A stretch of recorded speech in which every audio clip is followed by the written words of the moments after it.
The weekend getaway of a lifetime in the heart of the Lone Star State. They came to Houston to party and enjoy the nightlife. He was doing what guys usually do, get girls, have a good time. But the party's over when a shooting starts. There were gunshots ringing throughout the neighborhood. Harris County 911. I don't know where I'm at, but they shooting. I'm scared. He's shot multiple times, in the chest, in the arm, just everywhere. This was a very dire situation. Were these tourists simply victims of bad luck? Or were there more sinister factors at play? What? I remember just thinking to myself, like, this can't be happening. How? Why? It just didn't make sense. This person isn't even from the city. As detectives work to unravel this mystery, they will learn trust is a luxury few can afford. This was a very toxic situation. Come on. I think it's a passion-fueled, jealousy-fueled crime. We got anybody dead now from a certain type of way. I have no problem. I didn't know any of these people had. Sometimes it takes a long time to get to the truth, but that's what we did here. This was a cold, calculated murder. June 28th, 2021. It's not yet daylight in Houston, Texas, a city that attracts millions of tourists every year to enjoy its sports, restaurants, and world-class nightclubs.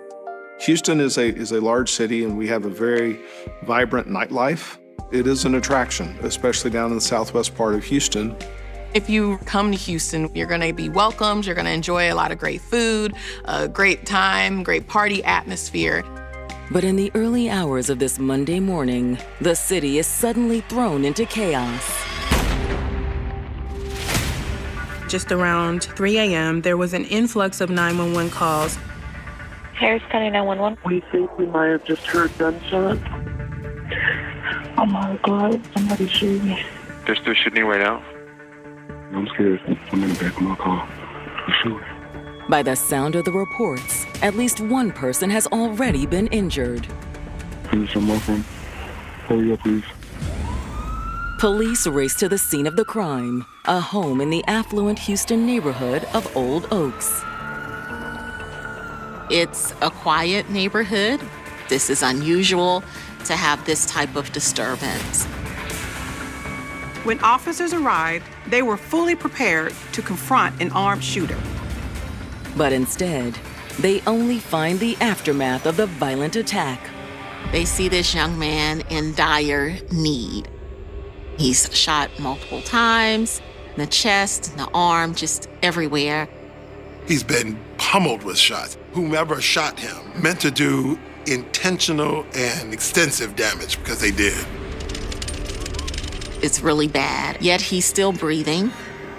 There were some witnesses gathered around, and they were very distraught.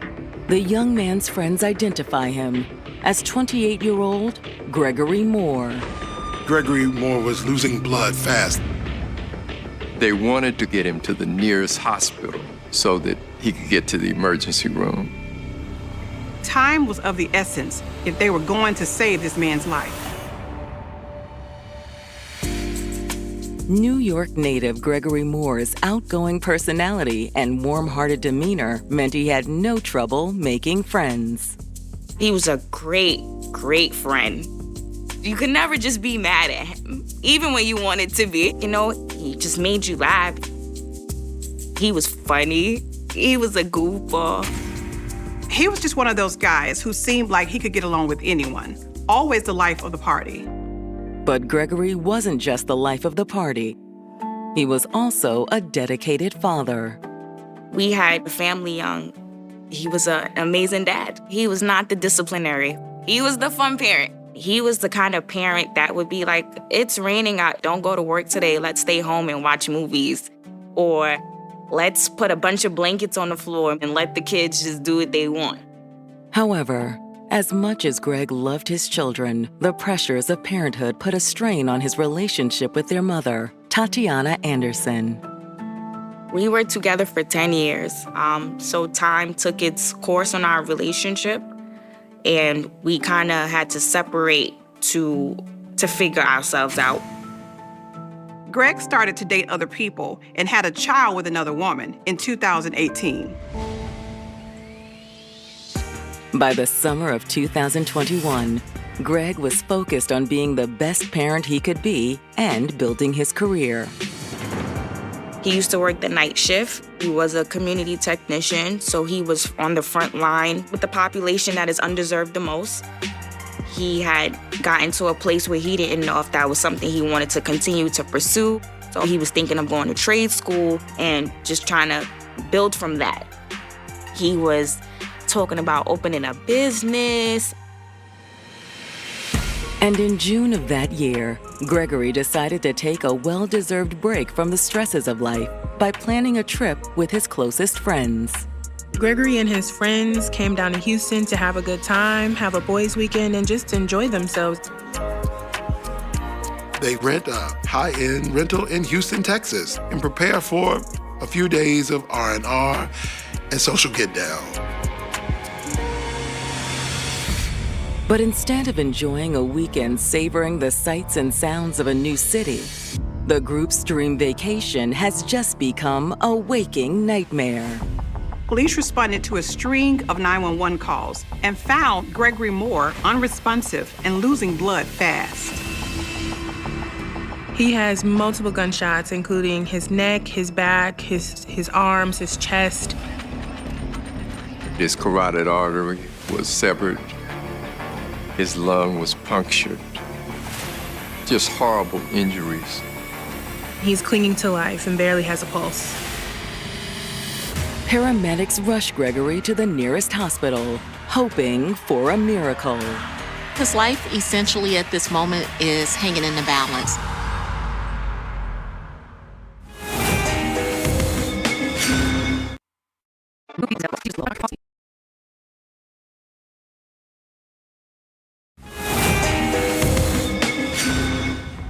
In the summer of 2021, Brooklyn resident Gregory Moore was enjoying a weekend in Houston with his closest friends. He's young, black, handsome, trying to be successful, trying to make it. When Gregory Moore and his friends rented that Airbnb in the suburbs of Houston, they thought that they were going to have a fun, ritzy, exciting weekend. But just 2 days into their trip, the group's vacation has just turned into a catastrophe. One of his friends had called me, and he was hysterical. And he was like, Greg has been shot. That's it. Nothing else. I'm hundreds of miles away. I didn't know what to do. En route to the hospital, first responders discover he's been shot at least 10 times. For the whole night, I sat on the couch. And I just waited. And me and his mom were texting, and she was like, oh, he was in ICU and he was gonna live. Meanwhile, as the sun comes up over Houston, homicide detectives arrive on the scene of the shooting to begin their investigation. When I arrived at the scene, multiple patrol units were already there. They had detained numerous individuals that had been in the home. As I walked up, I observed there be a large amount of blood on the front porch. They also saw shell casings on the ground from a 9mm. The front of the house was littered with bullets. It's so shocking because it shows the rage that the gunman had. It seems that the shooter ambushed the victim, rolled up, shot him, and then left. Near the front door, investigators locate Gregory's cell phone, but that's not the only phone they find at the scene. They find another cell phone and a tablet that looks like it's been run over. They were in the street in front of the house. It looks like this is some sort of physical evidence from the shooter. Unfortunately, the investigators aren't able to access the devices. These 2 additional devices are locked. And not only that, the tablet has been damaged.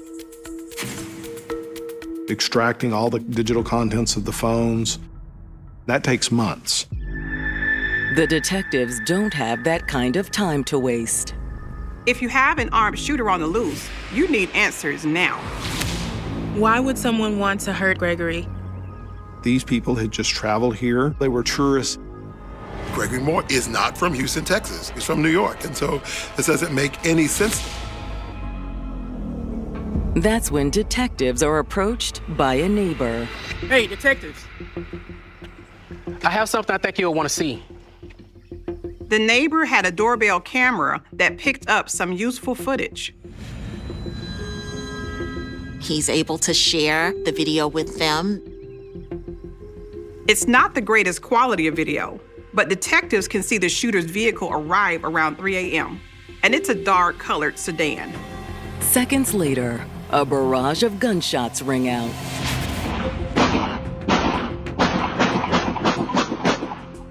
I also took a video when the gunshot stopped.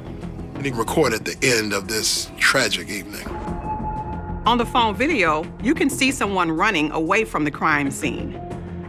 They jumped into the vehicle and pulled off. However, the cell phone video is too dark to identify exactly who this person is.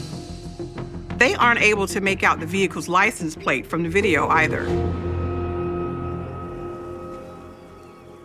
As compelling as this evidence is, it doesn't do much to help the investigators narrow down their list of suspects.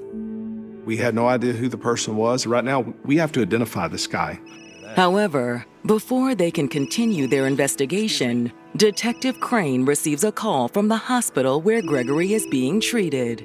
Yes, this is Detective Crane. They get a call that Gregory Moore has succumbed to his extensive injuries. Gregory Moore was dead.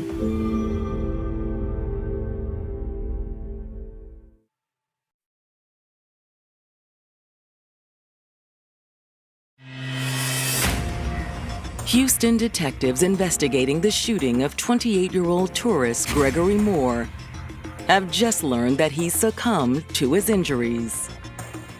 He was pronounced deceased there at the hospital. It's a tragedy. It's the worst part of my job. When the news spreads to Gregory's loved ones back in Brooklyn, they're devastated and confused. And I remember just thinking to myself, like, this can't be happening.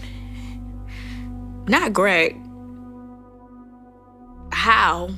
Why? I think in that moment, the air just left my body. My daughter had just graduated pre-K. And my son was going to kindergarten the following September. And I remember thinking to myself, how was I going to explain to them that he wasn't coming back?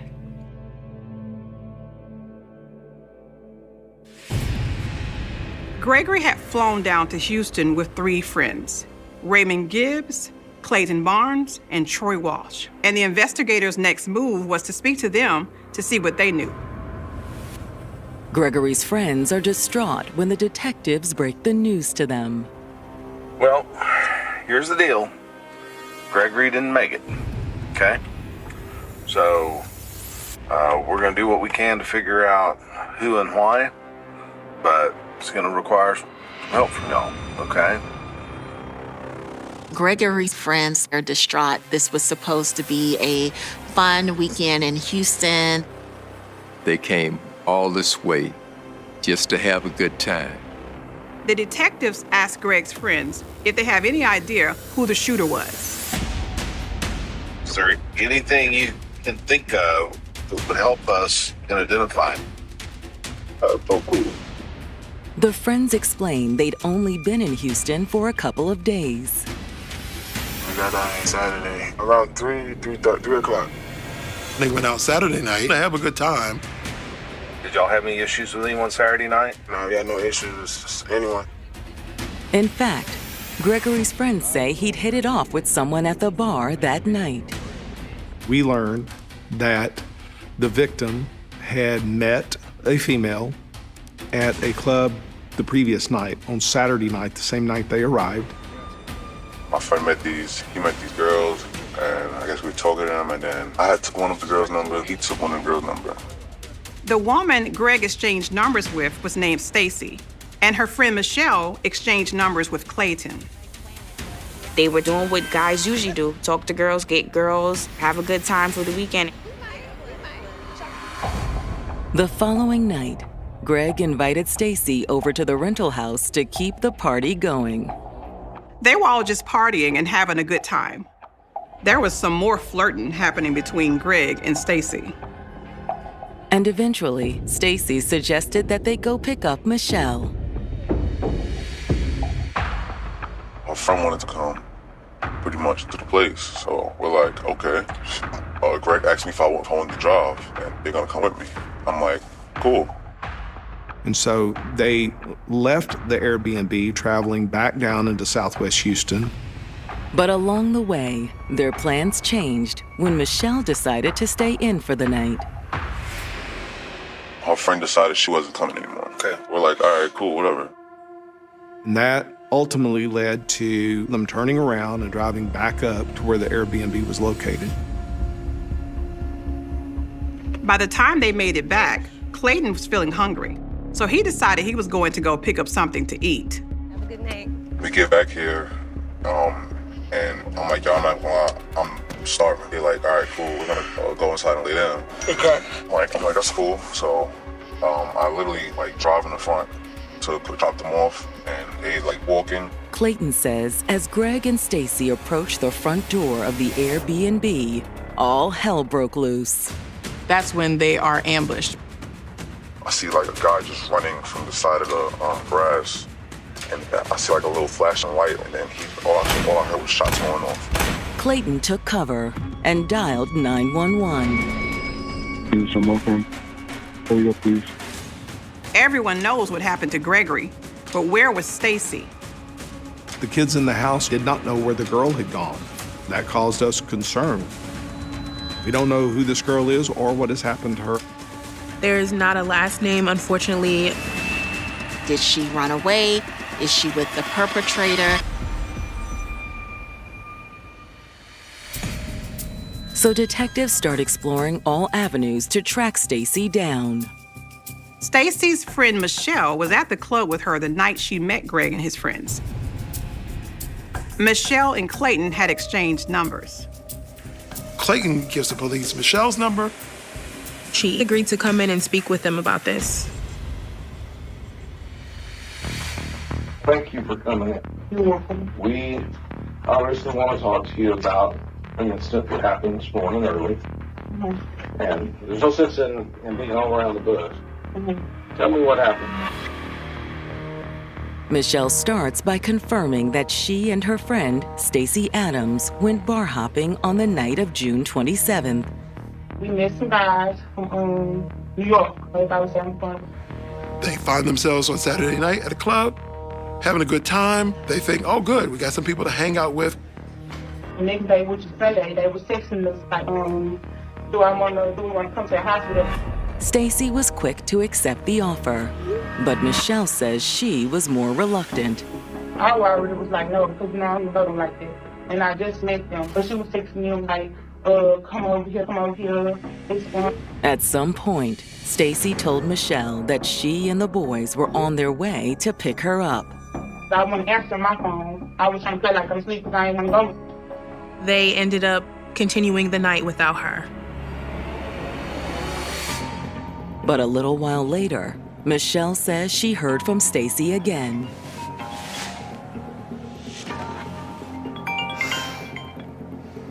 Girl, I told you I'm not coming. She called her at about 2:45 in the morning, 3 o'clock in the morning, panicking.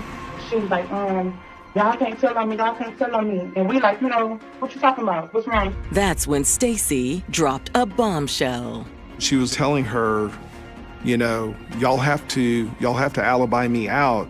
She was like, my dude killed her boyfriend. Look. What?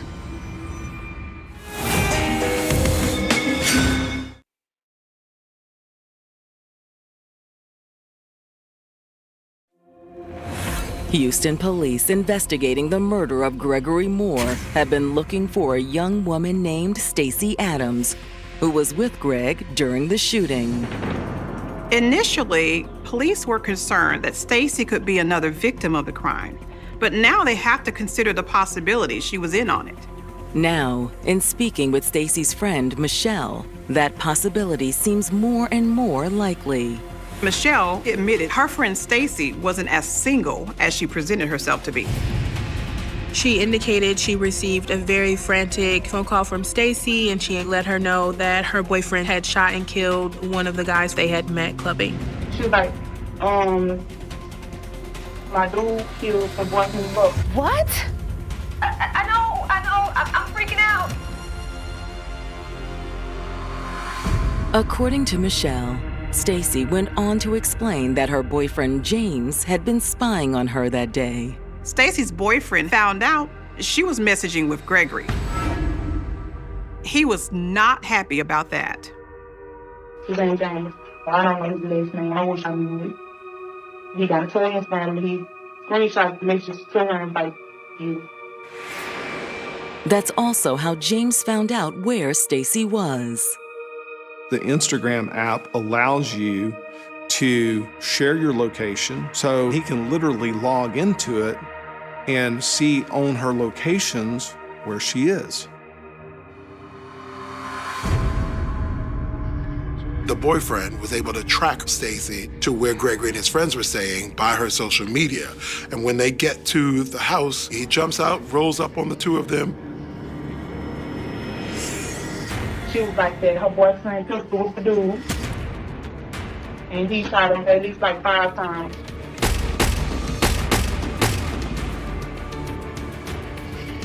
Come with me if you know what's good for you. After the shots stopped, Stacey did leave the scene with her boyfriend. Even though Michelle doesn't know James's full name, she's able to provide the investigators with other useful information. She had a very good idea of where he lived, and through that information, we were able to determine what cars are registered at that address, which came back to matching the car that they fled the scene in. DMV records show that the vehicle in question is registered to a 21-year-old pizza delivery driver named James Ray Lane. They pull his driver's license photo and present it to Michelle. You recognize who this person is? That's James. That's James. Mm-hmm. Okay. Now, detectives have to wonder if the mysterious second cell phone they found at the crime scene belongs to James Lane. In an effort to try to put all these pieces together, the detectives ring the phone number that they have for James Ray Lane. And the phone that they found at the house at the murder scene begins to ring. Bingo. With that, we were clearly able to establish that he was in fact there, and we got to a point where we were comfortable in that James Lane was in fact our suspect. And after we had a warrant for his arrest, then our tactical operations team then began the surveillance. They start by staking out James's home. Police set up surveillance. However, after several days, James does not show up and they are not able to locate Stacey either. Next, the investigators go after their suspect's vehicle. They learn that his vehicle is leased from a local car lot. And when detectives contact the car lot, they're met with a shocking piece of information. The dealership said he's here now. He's here now. Houston police immediately move in to make the arrest. Stacey was there with him too. James was arrested. Stacy was just traveling with him, and she agreed to come to our office and talk to us about what happened. At police headquarters, the investigators placed James and Stacy into separate interview rooms for questioning. They decide that Stacy is the first person that they want to talk to. We might as well jump on off into here, okay? And I'm going to tell you a little bit of what I do. The situation you're involved in, the truth is your best friend, okay? I want you to think about that as we talk about what happened last weekend. Is that a fair approach? Yeah. As Stacy begins to tell her story, it lines up with what the detectives have already heard from other witnesses. Saturday, I went out to this little bar, got drunk, and I met some guys. She and Michelle met the fellas from New York that night at a club. So we got to exchange numbers. Stacy also confirms that she'd hung out with Gregory and his friends at their Airbnb the following night. She admitted to, in fact, being there. She admitted to how she came to know the victim and his friends. But when we got to the real meat and potatoes of the shooting, she had a little different story about it. This is what is real important. What happens? Okay? She shared with us that she had no idea who the person was. He was masked up. You do that on the name. Yeah? Okay. What did he say? Nothing. Stacy also denies leaving the scene of the crime with the shooter after he ceased fire. What happened after the shooting? I was in shock. When we went our separate ways. What do you mean you went your separate ways? I know I went to my grandma's house. Yeah? Okay. And how did you leave? We walked. My grandma's out, like in that area.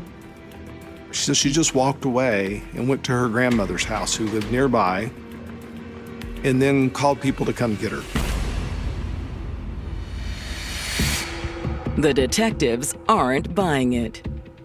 If you walk to your grandmother's house, give me your grandmother's name, her phone number, maybe even her address. Let's go talk to her. Back up your alibi. But she couldn't. Detectives also have the cell phone footage from the neighbor, which they believe shows Stacy getting in James's car and leaving with him. There's also the fact that she told Michelle a very different story than what she's telling detectives now. Her current version of events just doesn't check out. I just straight confronted her with the fact that that's not true. That part of it is completely fabricated, and we're going to have to do better. Sometimes it takes a long time to get to the truth, but that's what we did here.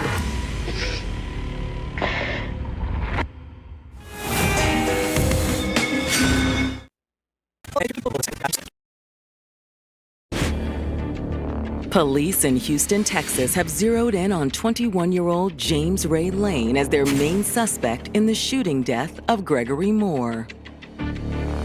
He was jealous. He was upset that his girlfriend, Stacy, might have been cheating on him, and he took it out on someone who didn't even know that she had a boyfriend.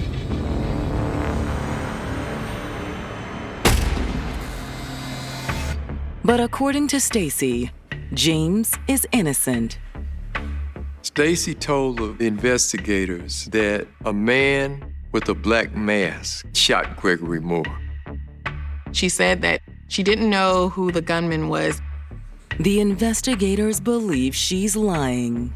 I share with her that if I don't believe it, a jury's not ever going to believe it either. The truth is going to be very important for you right now. I'm sitting here today. I mean, it could either make you a witness, to make this part of the crime, and to make you a suspect. So this is your opportunity to tell us the truth. I always tell them, we understand sometimes things happen that are out of your control, but we can't make it worse by lying about it. Finally, Stacy starts to break down. I think so, yeah. Not at this point. Sometimes it takes a long time to get to the truth in what we call the little room, but we generally get there. And that's what we did here. Stacy finally admits on the night she went home with Gregory, her boyfriend James was blowing up her phone. Everything okay? Yeah, it's fine. A lot of them I was taking screenshots and not doing anything. I was really ignoring him because I was having fun at that point. I didn't want to argue with me. Okay. And he just kept calling and kept it. She's getting text messages from James. He's wondering, where are you? Who are you with? James had gotten into a tablet device that Stacy owned, and that was how he was able to access all her social media, the same tablet police found at the scene of the crime. But Stacy insists she had no idea James was tracking her location. I don't know. I didn't follow me. Stacy says when James ambushed them outside the Airbnb, she was just as shocked as Gregory. James was clearly upset and jealous.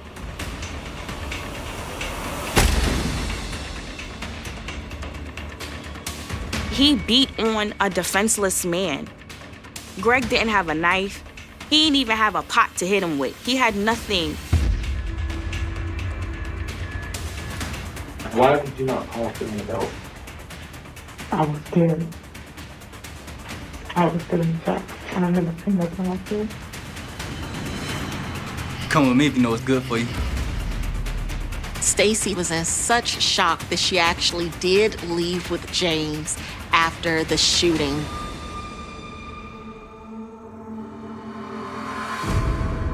I was going to stay with him until the police got there. But I was scared. She says that James then dropped her off in an area of southwest Houston called Meyerland. Okay, so you rode it into Meyerland and just got out of the car on the street in Meyerland? Yes, because I have people over there. She was unsure as to where James went or where the murder weapon was. But they get together a few days later and decide to lay low at her cousin's house in southwest Houston. After doing that for a few more days, they make their way to the car dealership, hoping that they can get a new car and drive out of town. And it is at a car dealership that they get busted. I have no problem. I did not know a piece of problem. But is she telling the truth? Now the detectives make their way across the hall to talk to James to try to see if their stories will line up.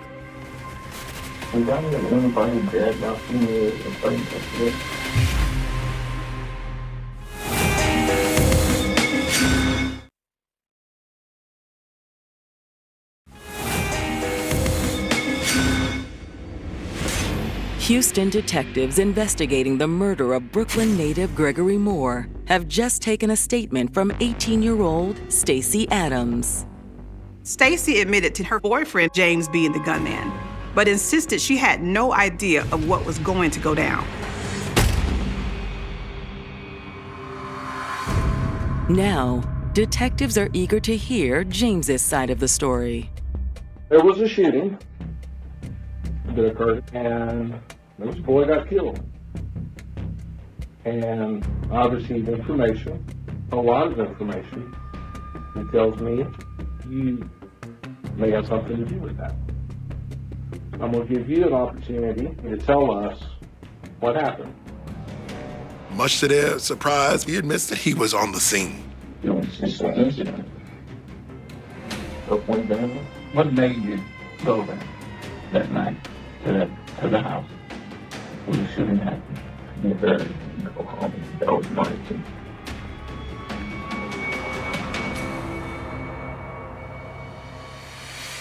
But James says after he showed up and found Stacy, the situation quickly got out of hand. According to James, when he arrived, he told Stacy, "Let's go." Come on. I told her, let's go. What you think you're doing? Take my girl back home. your hands off me.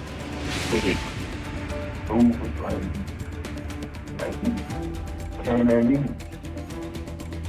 What do you mean he came at me? When he indicates Gregory attacked him. He said he did what he needed to do in order to defend himself. That's why he shot Gregory.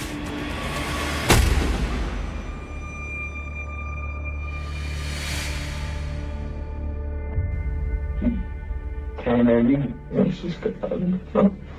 Unfortunately for James, the detectives know he's not being truthful.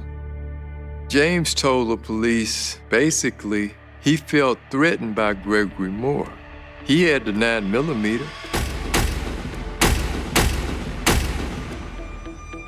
He shot Gregory Moore 10 times, killed a man.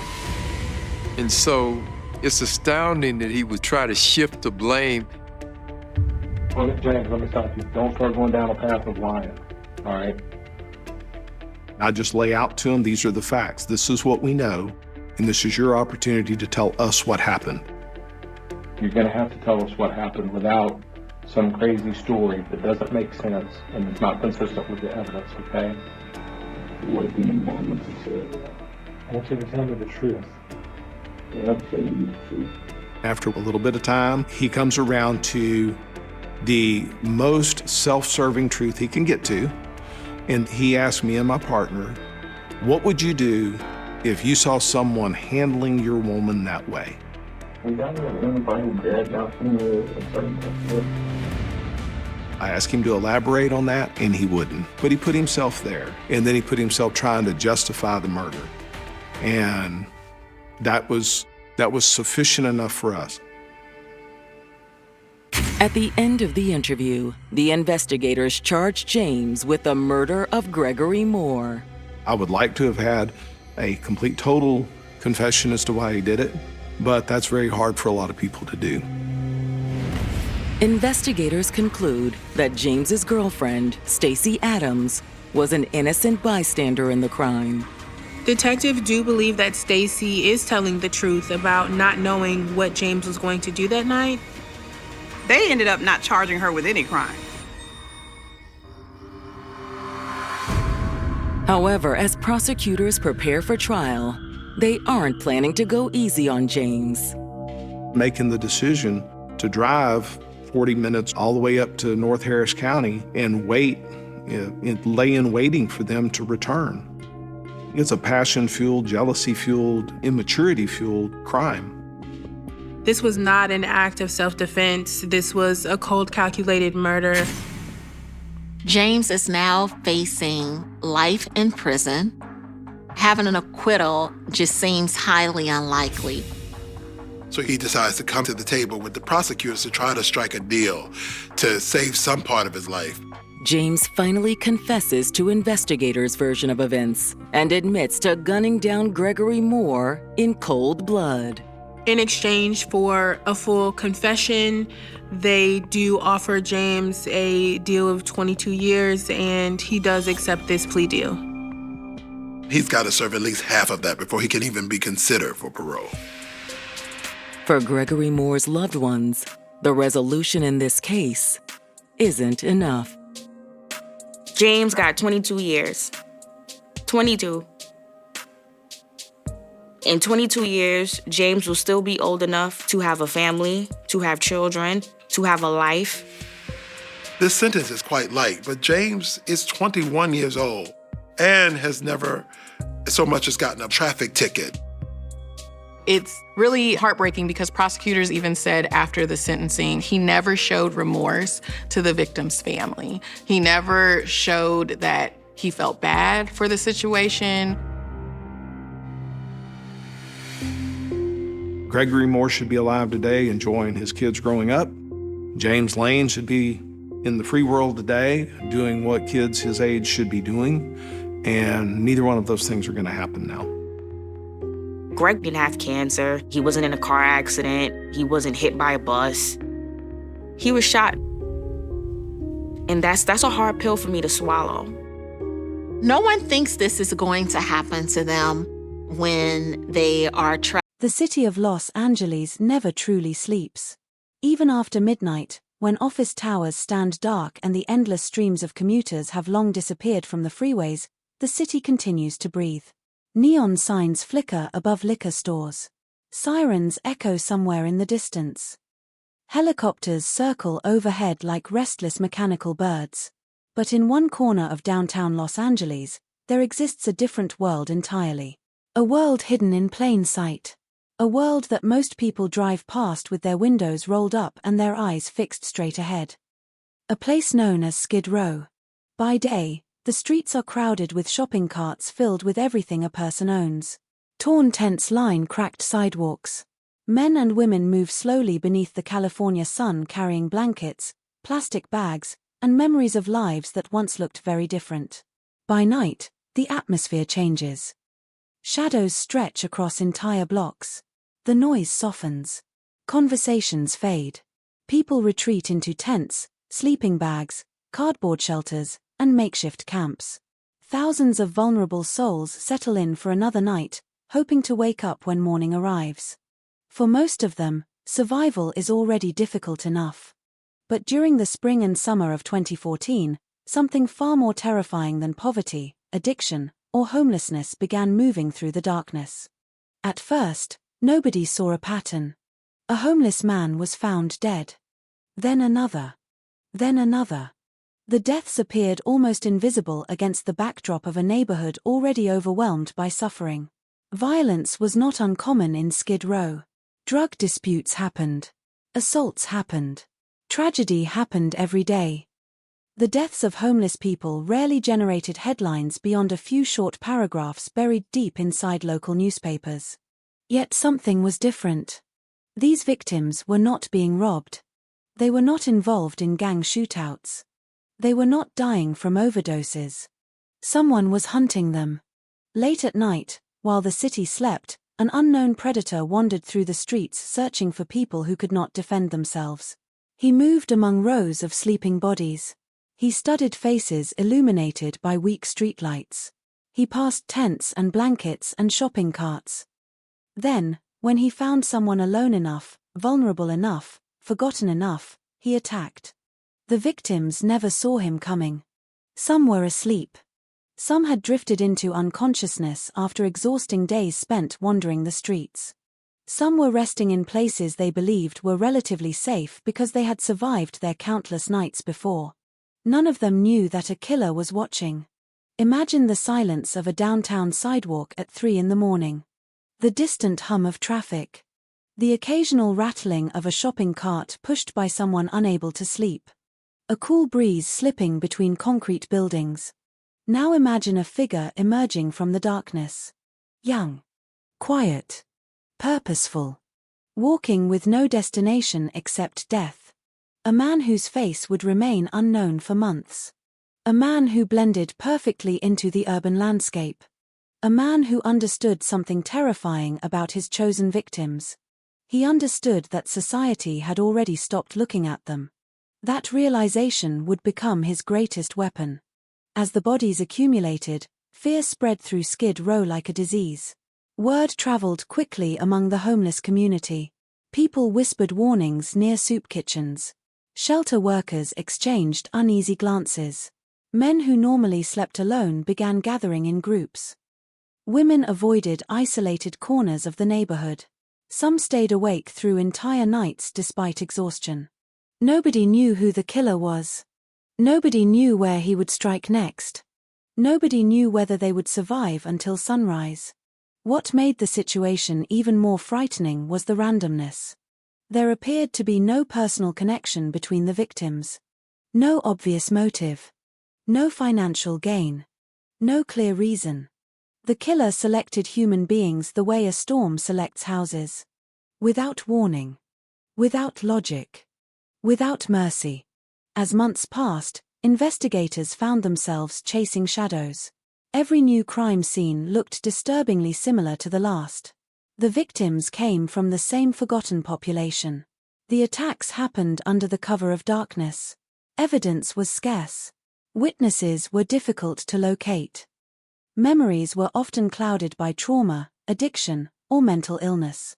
The streets themselves seemed to swallow clues before detectives could collect them. Meanwhile, somewhere in Los Angeles, the killer continued his normal life. He walked among ordinary people. He ate meals. He spoke to friends. He disappeared into crowds. And when night arrived, he returned to hunt. The contrast was almost impossible to comprehend. While families mourned loved ones, he remained free. While police searched desperately for answers, he watched the investigation unfold from the shadows. While fear consumed Skid Row, he became more confident.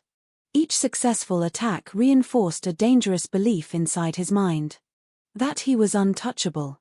That nobody cared enough about his victims. That he could continue indefinitely. The streets of Skid Row became his hunting ground not because they were empty, but because they were full of people society often ignored. Thousands of men and women lived there, yet many felt invisible. Their struggles unfolded in public view every day, and still much of the city looked away. The killer understood this reality better than anyone. He exploited it. That is perhaps the most disturbing aspect of this story. Not merely the violence. Not merely the number of victims. But the deliberate selection of people whose disappearances might not immediately trigger alarm. In many serial murder cases, killers target victims connected by age, occupation, appearance, or lifestyle. In this case, the connection was vulnerability itself. The victims were individuals already fighting battles most people could scarcely imagine. Some had lost jobs. Some had lost families. Some struggled with addiction. Some suffered from mental illness. Some had simply experienced a string of tragedies that pushed them onto the streets. Yet each victim remained a human being. Each had a name, a history, dreams that once existed, people who remembered them, people who loved them. The killer did not see any of that. He saw opportunity. And for months, opportunity was everywhere. As spring turned into summer, anxiety transformed into outright terror. Conversations on Skid Row increasingly revolved around survival. Residents discussed rumors and sightings. Some claimed they had seen a young Hispanic male wandering late at night. Others described someone standing motionless near sleeping areas. Stories spread, evolved, and multiplied. Nobody knew what was true. But everyone understood the danger. Darkness itself began to feel different. Ordinary sounds became suspicious. Footsteps caused heads to turn. Every unfamiliar face attracted attention. Every sleepless night felt justified. And still the attacks continued. The killer was not a ghost. He was flesh and blood. Yet he seemed impossible to catch. Law enforcement agencies faced growing pressure as the death toll climbed. Detectives recognized that they were dealing with someone highly dangerous. The pattern had become undeniable. This was no longer a series of isolated incidents. It was a coordinated campaign of predatory violence. A serial killer was operating in the heart of Los Angeles. The realization sent shockwaves through the investigation. But even then, identifying him remained extraordinarily difficult. Unlike many murder investigations, there were few reliable witnesses. Most attacks occurred when victims were asleep. Surveillance coverage was limited. The chaotic environment complicated nearly every aspect of police work. Detectives often found themselves reconstructing crimes that unfolded in near-total darkness with almost no direct evidence. The killer seemed to understand exactly how to exploit those challenges. Every successful attack widened the gap between law enforcement and the person they sought. Every day without an arrest increased public fear. Every new victim reinforced a devastating truth. Someone was hunting human beings as though their lives carried no value. Then came a moment that would change everything. A moment born not from sophisticated technology or extraordinary detective work, but from sheer survival. One intended victim lived. One man escaped death long enough to provide investigators with something they desperately needed. A face. A description. A direction. For the first time, the darkness surrounding the killer began to crack. But before detectives could identify him, before the media would learn his name, before a courtroom would eventually hear the horrifying details of his crimes, Skid Row would endure months of fear unlike anything it had experienced before.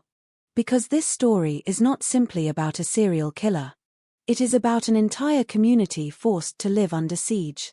It is about individuals who already existed on society's margins suddenly discovering that someone was turning their vulnerability into a death sentence. It is about a city confronting uncomfortable questions regarding whose lives receive attention and whose suffering remains unnoticed. And at the center of it all stood a young gang member named Alexander Hernandez. By the time investigators finally connected him to the murders, 10 people were dead. 10 lives extinguished beneath the glow of streetlights. 10 human beings whose final moments unfolded on sidewalks most residents of Los Angeles never bothered to see. The man responsible would eventually become known across the nation as the Skid Row Stabber. But in the beginning, he was only a shadow moving silently through the darkness. A predator hidden among the forgotten. And for months, nobody knew when he would strike next. Long before the headlines called it the hunting ground of a serial killer, before television cameras arrived and police tape stretched across sidewalks illuminated by flashing patrol lights, Skid Row already carried a reputation unlike any other neighborhood in America. To understand how the story of the Skid Row Stabber became possible, one must first understand the place itself. Because this is not merely the story of a killer. It is also the story of a landscape. A forgotten corner of a modern city where thousands of lives existed in plain sight yet somehow remained invisible. In the heart of downtown Los Angeles, only a few blocks away from luxury apartments, corporate offices, expensive restaurants, and multi-million-dollar developments, lies a district of approximately 50 square blocks known simply as Skid Row. The contrast feels almost unreal. A visitor can stand on one street and see sleek glass towers reaching toward the California sky. Walk a few minutes in another direction, and the scenery changes completely. The polished image of Los Angeles begins to disappear. The sidewalks become crowded with tents, tarps, shopping carts, mattresses, blankets, and makeshift shelters assembled from whatever materials people can find. Entire communities exist on these streets. Entire lives unfold here. Some residents have lived on Skid Row for years. Others arrive after losing jobs, homes, marriages, or battles with addiction. Many carry stories that would fill books. Stories of military veterans abandoned after service. Stories of parents separated from their children. Stories of mental illness left untreated. Stories of dreams that slowly collapsed beneath the weight of bad luck, poor decisions, economic hardship, or personal tragedy. From a distance, outsiders often see only homelessness. What they fail to see is humanity. Every tent contains a life. Every shopping cart carries a history. Every face tells a story. Yet for decades, much of society learned to look past these people as though they were part of the background. That collective indifference would eventually become one of the most important elements in the Skid Row Stabber case. Because Alexander Hernandez did not choose his victims randomly. He chose them precisely because he understood where they lived. And more importantly, he understood how little attention their suffering often received. The mornings in Skid Row begin early. Before sunrise, some residents are already awake. People emerge from tents and sleeping bags, stretching stiff muscles after another night spent on concrete sidewalks. Volunteers arrive with coffee and food. Shelter workers prepare for another day. Some residents line up for breakfast programs. Others begin searching for temporary work, medical assistance, or simply a safe place to spend the day. The sounds of the neighborhood slowly build. Conversations. Coughing. Shopping cart wheels rattling across cracked pavement. The distant roar of city buses. Helicopters overhead. Police sirens somewhere in the distance. These sounds form the soundtrack of everyday life. For those living there, survival requires routine. Knowing where food can be found. Knowing which streets feel safer. Knowing which corners to avoid. Knowing who can be trusted. Many residents become experts at reading danger. Years on the streets teach lessons that most people never need to learn. But even the most experienced residents were unprepared for what began happening in early 2014. The year started like many others. Winter rains occasionally swept through downtown Los Angeles, soaking tents and blankets. Cold nights forced residents to crowd together beneath awnings and overpasses. Emergency shelters filled quickly. Outreach organizations struggled to meet overwhelming demand. Life remained difficult, but familiar. Then something changed. At first, the change was almost imperceptible. One death. Then another. Then another. Most people outside Skid Row never noticed. Inside the community, however, rumors began spreading. People talked. They always did. Information traveled rapidly through the streets. Someone had been found dead. Someone had been stabbed. Someone had been attacked while sleeping. Nobody knew exactly what happened. Nobody knew who was responsible. But concern slowly transformed into fear. To understand why, one must appreciate the unique vulnerability of homelessness. Most people go to sleep behind locked doors. They have walls. Security systems. Neighbors. Privacy. Protection. Residents of Skid Row possess none of these things. When night arrives, thousands of people sleep exposed to the world. Some rest beneath tents. Others sleep inside cardboard enclosures. Many simply wrap themselves in blankets and lie on sidewalks. There are no locks. No barriers. No alarms. No safe distance separating them from strangers. The streets belong to everyone. And that means danger can arrive at any moment. During daylight hours, Skid Row is crowded and active. Witnesses are everywhere. Volunteers move through the area. Businesses operate nearby. Police patrol regularly. Night is different. Night changes everything. After midnight, large portions of the neighborhood grow quiet. Streetlights cast pools of yellow illumination across blocks of concrete. Shadows stretch between buildings. Many residents retreat into sleep, exhausted from another day of survival. And in those vulnerable hours, a predator began moving through the darkness. Nobody knew his name. Nobody knew his motives. Nobody knew where he came from. But evidence suggests he understood the environment intimately. He knew which streets contained isolated individuals. He knew where vulnerable people slept. He knew how to approach without attracting attention. He knew how to disappear. These were not spontaneous acts of violence. The attacks demonstrated selection, choice, purpose. The victims were often alone, separated from larger groups, sleeping in areas where intervention would be unlikely. For a killer searching for easy targets, Skid Row offered something terrifyingly valuable: opportunity. The neighborhood itself became an accomplice of circumstance. Not because residents failed to care. Not because police ignored the crimes. But because the environment created challenges unlike almost anywhere else. Imagine trying to identify a stranger seen briefly at 3 a.m. Now imagine doing so in a community where thousands of transient individuals move through the area every week. Add darkness. Add fear. Add unreliable witness accounts. Add limited surveillance coverage. The result is a nightmare for investigators. And Alexander Hernandez appeared to understand that reality. While detectives would later analyze evidence and reconstruct timelines, many residents sensed something was wrong long before authorities officially connected the murders. The streets have their own intelligence network. People notice patterns. People notice absences. People remember faces.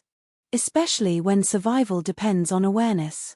One outreach worker later described the atmosphere as increasingly tense. Conversations that once focused on food, shelter, or daily struggles began revolving around safety. Residents discussed where they slept. They exchanged warnings. They watched strangers more carefully. A subtle transformation occurred. The neighborhood became suspicious of itself. Every unfamiliar person attracted attention. Every nighttime movement generated concern. Every rumor spread quickly. Fear is contagious in close communities, especially communities already living under enormous stress. As spring arrived in Los Angeles, the weather grew warmer. Days became longer. Tourists filled nearby attractions.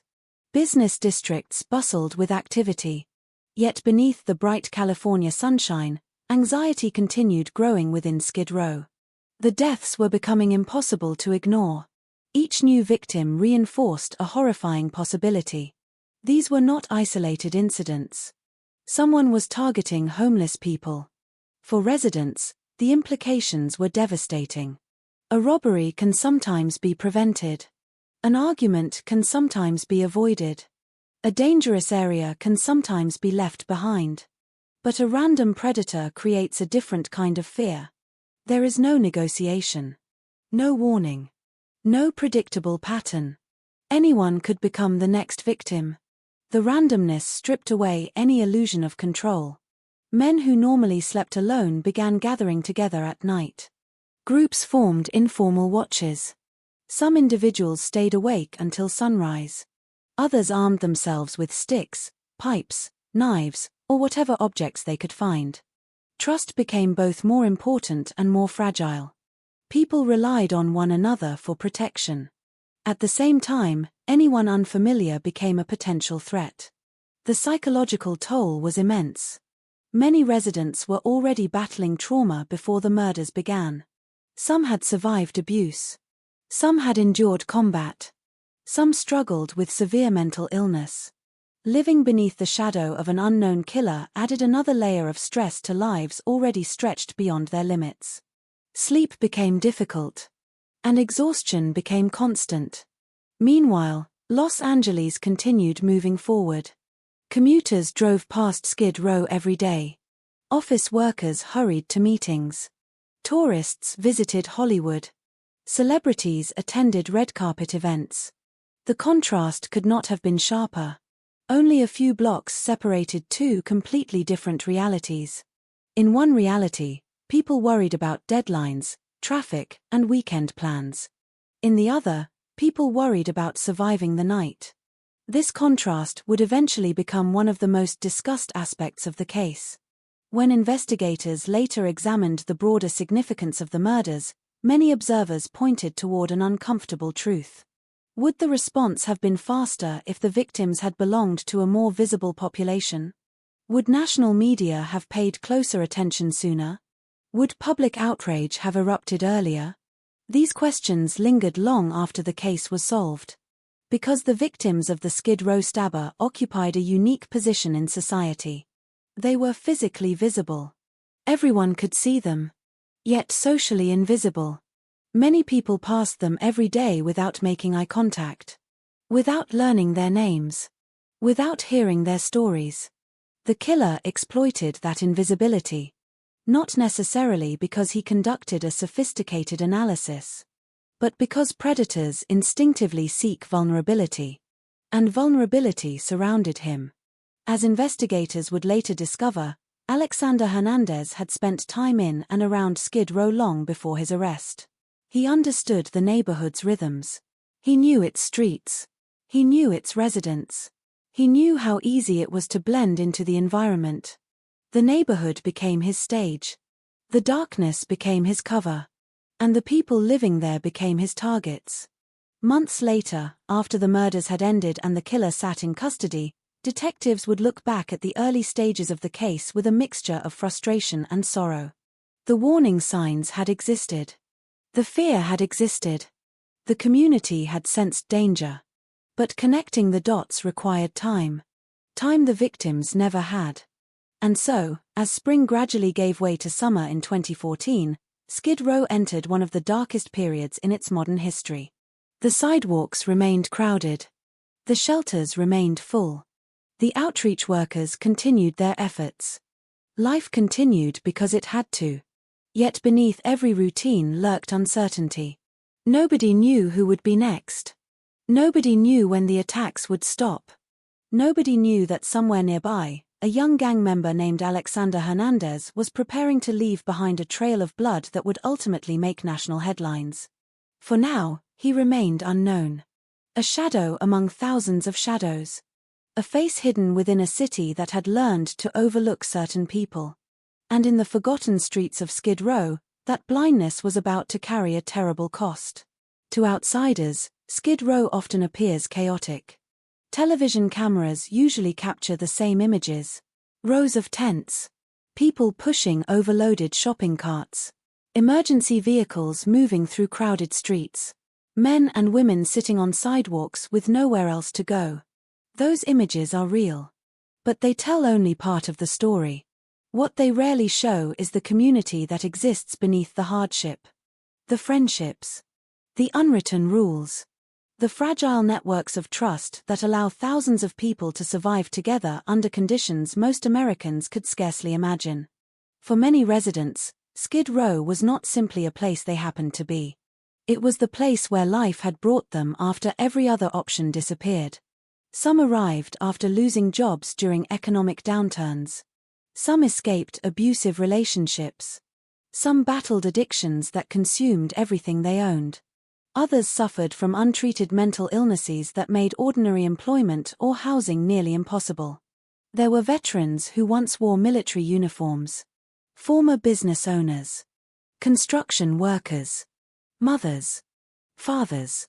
Grandparents. Young adults. Elderly men who remembered a completely different Los Angeles. No two stories were identical. Yet they all converged in the same few blocks of downtown. By 2014, Skid Row had become one of the largest homeless communities in the United States. Every day followed familiar rhythms. Charitable organizations distributed food. Church groups arrived with supplies. Outreach workers attempted to connect residents with housing programs and medical services. Some people searched for day labor jobs. Others spent hours waiting for shelter beds. Many simply focused on surviving another 24 hours. Life there required constant adaptation. Residents learned where to find clean water. Which public restrooms remained open. Which streets attracted trouble after dark. Which corners were safest for sleeping. Knowledge became currency. Experience became protection. Trust became priceless. Yet even within a community hardened by years of struggle, fear can change everything. By early 2014, subtle shifts began appearing throughout the neighborhood. Conversations changed. People started asking different questions. Instead of discussing meals, shelter space, or weather forecasts, they began discussing attacks. Not loudly. Not publicly. At first, the conversations happened in whispers. Someone heard about a man being found dead. Someone knew a person who had seen police investigating another stabbing. Someone claimed there was a dangerous individual moving through the area after midnight. Nobody knew exactly what to believe. Rumors are common in communities where information spreads informally. But rumors become dangerous when they contain fragments of truth. The deaths were real. And they were becoming increasingly difficult to explain away. Residents who had spent years navigating violence noticed something unusual. The victims were not dying during fights. They were not being killed over drugs. They were not becoming casualties of gang conflicts. Many appeared to have been attacked without warning. Without confrontation. Without any apparent reason. That detail disturbed people. Random violence creates a different psychological response than predictable violence. If danger follows a pattern, people can attempt to avoid it. If danger appears random, nowhere feels safe. As spring settled over Los Angeles, the atmosphere within Skid Row grew heavier. Warm evenings brought more people outdoors. Some residents preferred sleeping outside rather than inside crowded shelters. Others simply had no alternative. Rows of blankets appeared along sidewalks each night. Tents filled every available space. Makeshift camps stretched beneath overpasses and against building walls. As darkness fell, thousands of people prepared for sleep. Yet an increasing number struggled to close their eyes. Stories about the attacks continued spreading. One resident described hearing footsteps late at night and immediately sitting upright, heart racing. Another admitted sleeping with a metal pipe hidden beneath his blanket. Some formed small groups and agreed to watch over one another. Others changed sleeping locations constantly. The fear was no longer theoretical. It was becoming personal. Every victim represented someone known by somebody. Perhaps not by family members. Perhaps not by close friends. But by neighbors. Fellow shelter residents. People who shared meals together. People who exchanged greetings every morning. In communities like Skid Row, relationships often form through shared hardship. People notice absences. When someone disappears, questions follow. What happened? Were they arrested? Did they find housing? Did they leave town? Or did something worse happen? As more deaths occurred, those questions became increasingly unsettling. The uncertainty itself became a source of fear. Residents knew a killer might be operating nearby. They simply did not know who. Imagine walking through a crowded street knowing that somewhere among hundreds of faces exists a person responsible for multiple murders. Imagine wondering whether the stranger passing by has already killed before. Imagine lying down to sleep while knowing that an unknown predator may be searching for another victim. That was the reality many residents faced during those months. And perhaps the most disturbing element was how ordinary the killer likely appeared. Serial killers are often imagined as monsters. People picture obvious evil. Something visible. Something recognizable. Reality is rarely so simple. The person responsible for the murders walked among ordinary citizens. He did not announce himself. He did not look different from countless others moving through Los Angeles every day. That reality made identification extraordinarily difficult. At the same time, it amplified fear. Anyone could be the killer. The possibility haunted the community. Outreach workers began noticing increased anxiety among residents. Some individuals refused to sleep. Others became hypervigilant. Arguments erupted more frequently. Stress magnified existing tensions. Mental health struggles worsened. The murders created ripples extending far beyond the immediate victims. Entire blocks felt the impact. Entire networks of people carried the burden. Meanwhile, law enforcement agencies were gradually realizing they faced something larger than a series of isolated homicides. Detectives reviewing case files noticed similarities. Victims were often homeless men. Many had been attacked while sleeping or resting. Valuables frequently remained untouched. The injuries displayed recurring characteristics. Patterns began emerging. And patterns are what homicide investigators look for. A single murder raises questions. Multiple murders sharing similar features raise alarms. By mid-2014, those alarms were becoming impossible to ignore. The possibility of a serial offender entered investigative discussions. The phrase carried enormous weight. Serial murder cases generate unique challenges. Unlike crimes motivated by robbery, revenge, or personal disputes, serial killers often choose victims opportunistically. Connections may be limited. Witnesses may be scarce. Motives may be difficult to understand. Traditional investigative approaches can quickly reach dead ends. That reality soon became apparent. The streets of Skid Row contained thousands of potential witnesses. Yet reliable information remained frustratingly limited. Many attacks occurred during hours when few people were awake. Lighting conditions were poor. Descriptions varied. Rumors multiplied faster than facts. Every lead required careful verification. Every witness statement demanded scrutiny. The investigation moved forward, but slowly. Far more slowly than anyone wanted. Back on the streets, residents sensed that police were searching for answers.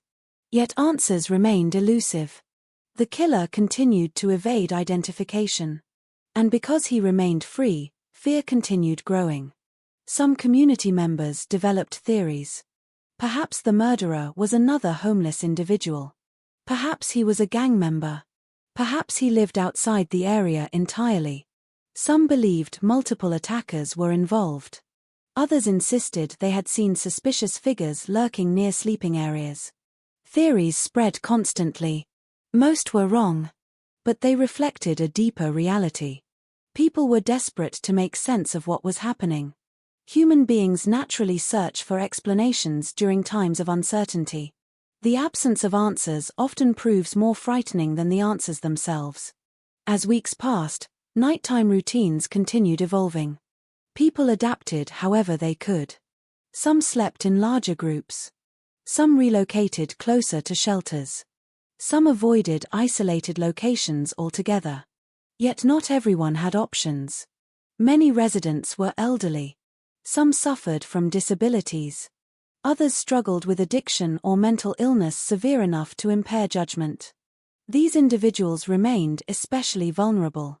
The killer appeared to understand that. He consistently selected victims who offered little resistance.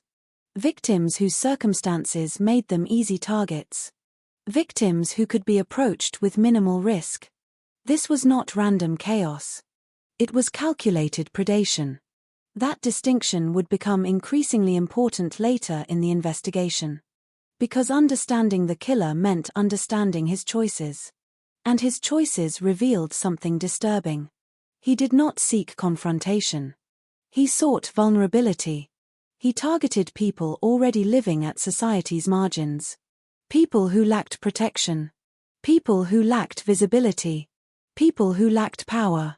Months later, prosecutors would argue that this vulnerability played a significant role in the murders. The victims were chosen because they were accessible. Because they were exposed. Because they were unlikely to attract immediate public attention. Whether Hernandez consciously analyzed those factors or simply acted on instinct remains impossible to know completely. But the pattern spoke for itself. The victims belonged to one of the most vulnerable populations in America.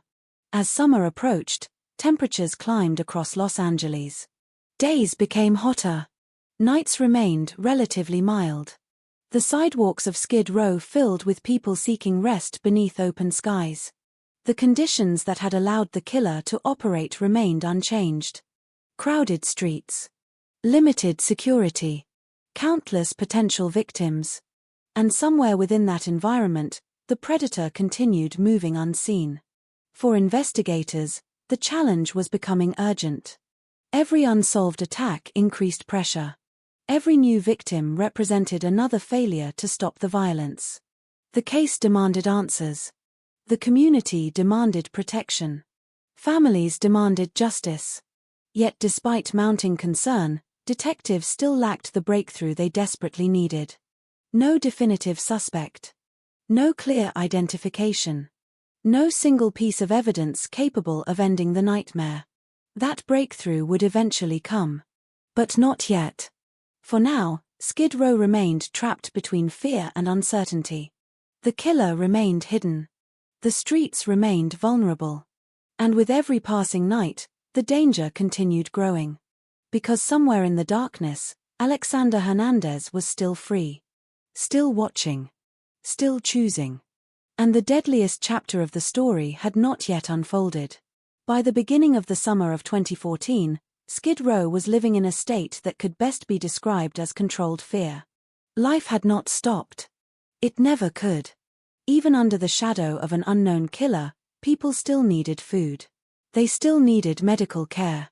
They still needed shelter. They still needed to find ways to survive one more day. But something fundamental had changed. The neighborhood no longer felt merely difficult.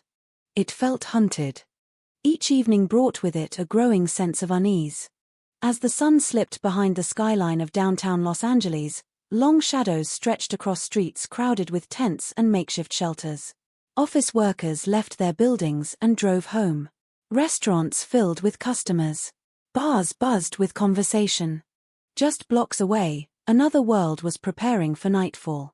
Residents of Skid Row watched daylight disappear with increasing anxiety. The darkness had become dangerous. Not because darkness itself was unusual, but because darkness now belonged to someone. Someone who seemed capable of appearing anywhere. Someone who moved silently through sleeping communities. Someone who had already taken multiple lives. Nobody knew exactly how many. Nobody knew exactly when he would strike again. But everyone understood one thing. The attacks were continuing. Among longtime residents, a strange contradiction emerged. Many had survived years on the streets. They had experienced violence before. Robberies, assaults, gang activity, drug-related conflicts. These dangers were familiar, predictable in their own way. You learned where trouble existed. You learned how to avoid certain people. You learned which corners belonged to whom. Street survival depended upon recognizing patterns. The killer shattered those patterns. His attacks seemed detached from the usual rules governing violence. There were no arguments. No obvious disputes. No warning signs. Victims simply went to sleep and never woke up. That randomness created a level of fear many residents had never experienced before. One outreach volunteer would later describe the atmosphere as similar to a community waiting for a storm they could not see. Everyone knew danger was coming. Nobody knew where it would land. The uncertainty affected nearly every aspect of daily life. Some residents began sleeping in shifts. One person would remain awake while others rested. Hours later they would switch roles. The arrangement was exhausting but offered a small sense of security. Others refused to sleep deeply at all. Every sound became a potential threat. Footsteps. Rustling fabric. A shopping cart rolling across pavement. The opening of a tent zipper. The slam of a distant door. Ordinary noises suddenly carried new meaning. Many people found themselves waking repeatedly throughout the night. Adrenaline replaced rest. Hypervigilance replaced peace. And for individuals already struggling with mental illness or trauma, the effects were devastating. Skid Row had always contained invisible wounds. The murders reopened many of them. Veterans suffering from post-traumatic stress reported worsening symptoms. Individuals with anxiety disorders experienced increased panic attacks. People recovering from addiction found themselves battling overwhelming stress. Fear spread beyond the immediate threat of violence. It infected the emotional fabric of the community itself. At the same time, another reality remained painfully true. Most of Los Angeles still paid little attention. Occasional news reports mentioned the deaths. Police investigations appeared in local coverage. But compared to many high-profile crimes, public awareness remained limited. The victims were homeless. And in America, homelessness often exists at the edge of public consciousness. Visible enough to notice. Easy enough to ignore. That uncomfortable truth would later become one of the defining discussions surrounding the case. Advocates for homeless populations argued that the murders exposed a larger societal problem. The victims were not ignored because they lacked value. They were ignored because society had grown accustomed to looking away. The killer exploited that reality. Whether intentionally or instinctively, he understood that vulnerable people living on the streets occupied a dangerous position. Their suffering often attracted less attention. Their disappearances sometimes took longer to notice. Their deaths rarely generated national outrage. For a predator, such conditions created opportunity. As investigators continued examining the murders, they began developing a clearer understanding of what they faced. This was not spontaneous violence. The offender displayed consistent behavior. The attacks occurred under similar circumstances. The victims shared common characteristics. Most importantly, the killer demonstrated patience.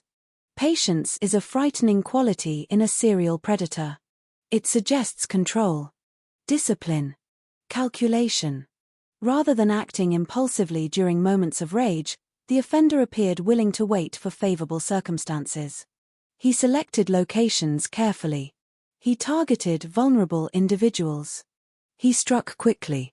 Then he disappeared. Such behavior complicated the investigation enormously. Every crime scene seemed to reveal fragments of a larger picture without providing the complete image. Detectives worked tirelessly to connect those fragments. Evidence was analyzed. Witnesses were interviewed. Timelines were constructed. Patterns were compared. Yet the identity of the killer remained elusive. Part of the difficulty stemmed from the environment itself. Skid Row is one of the most densely populated homeless communities in America. Thousands of individuals move through the area every week. Some stay temporarily. Others remain for years. People arrive. People leave. Faces change constantly. Tracking movements becomes extraordinarily difficult. For investigators, this created a maze of possibilities. Any witness might possess crucial information. Any stranger might be relevant. Any overlooked detail could become the key to solving the case. The challenge was determining which details mattered. Meanwhile, Alexander Hernandez continued living his life beyond public suspicion. At 25 years old, he did not resemble the image many people associate with serial killers. He was not a mysterious recluse hiding in isolation. He was a gang member with a history of violence and criminal behavior. He moved within circles familiar to law enforcement. Yet even individuals known to police can remain invisible when investigators are searching for something specific. At that stage, Hernandez was simply one name among countless others inhabiting the complex criminal landscape of Los Angeles. No spotlight pointed toward him. No headlines mentioned him. No detectives were preparing arrest warrants. The gap between the killer and the investigation remained significant. And during that gap, more lives were lost. As the death toll increased, discussions among residents became increasingly urgent. People exchanged information constantly.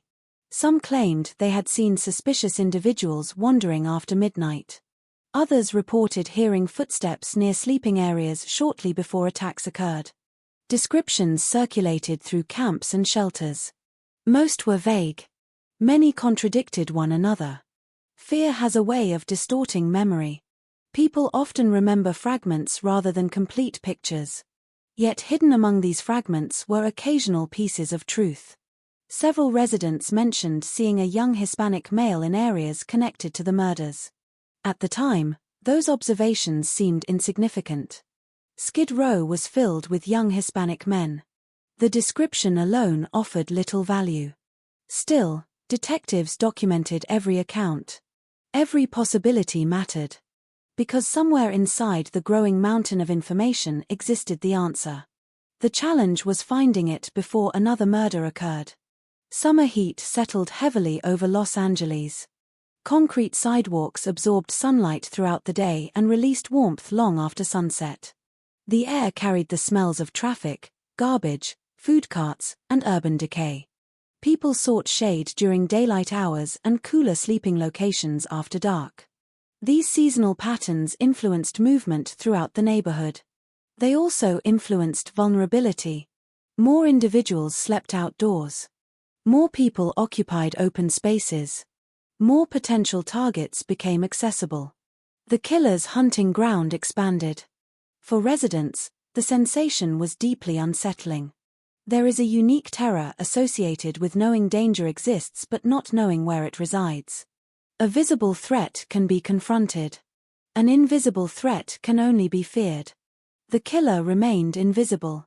Not because he possessed extraordinary abilities, but because he blended into an environment already overflowing with complexity. One person among thousands. One face among crowds. One predator hidden inside a city that often overlooked those around him. As weeks passed, frustration grew within law enforcement. Investigators understood the stakes. Each unsolved murder increased public risk. Each passing day provided opportunities for additional attacks. The urgency was unmistakable.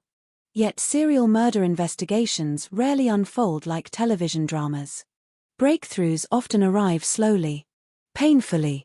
After months of dead ends. After countless interviews. After exhaustive reviews of evidence. Success depends upon persistence. And sometimes, it depends upon luck. What detectives did not yet realize was that luck was approaching. Not in the form of a confession. Not in the form of a witness suddenly identifying the killer. But through something far rarer. A survivor. Someone who would live long enough to describe what happened. Someone who would transform speculation into direction. Someone who would provide investigators with their first truly meaningful glimpse into the identity of the predator haunting Skid Row. That moment was still ahead. For now, however, the neighborhood remained trapped inside the darkest chapter of its ordeal. The killer was free. The fear was real. And every night that passed without answers deepened the sense that Skid Row had been abandoned to face its nightmare alone. The city lights continued shining above downtown Los Angeles. Traffic continued moving. Businesses continued operating.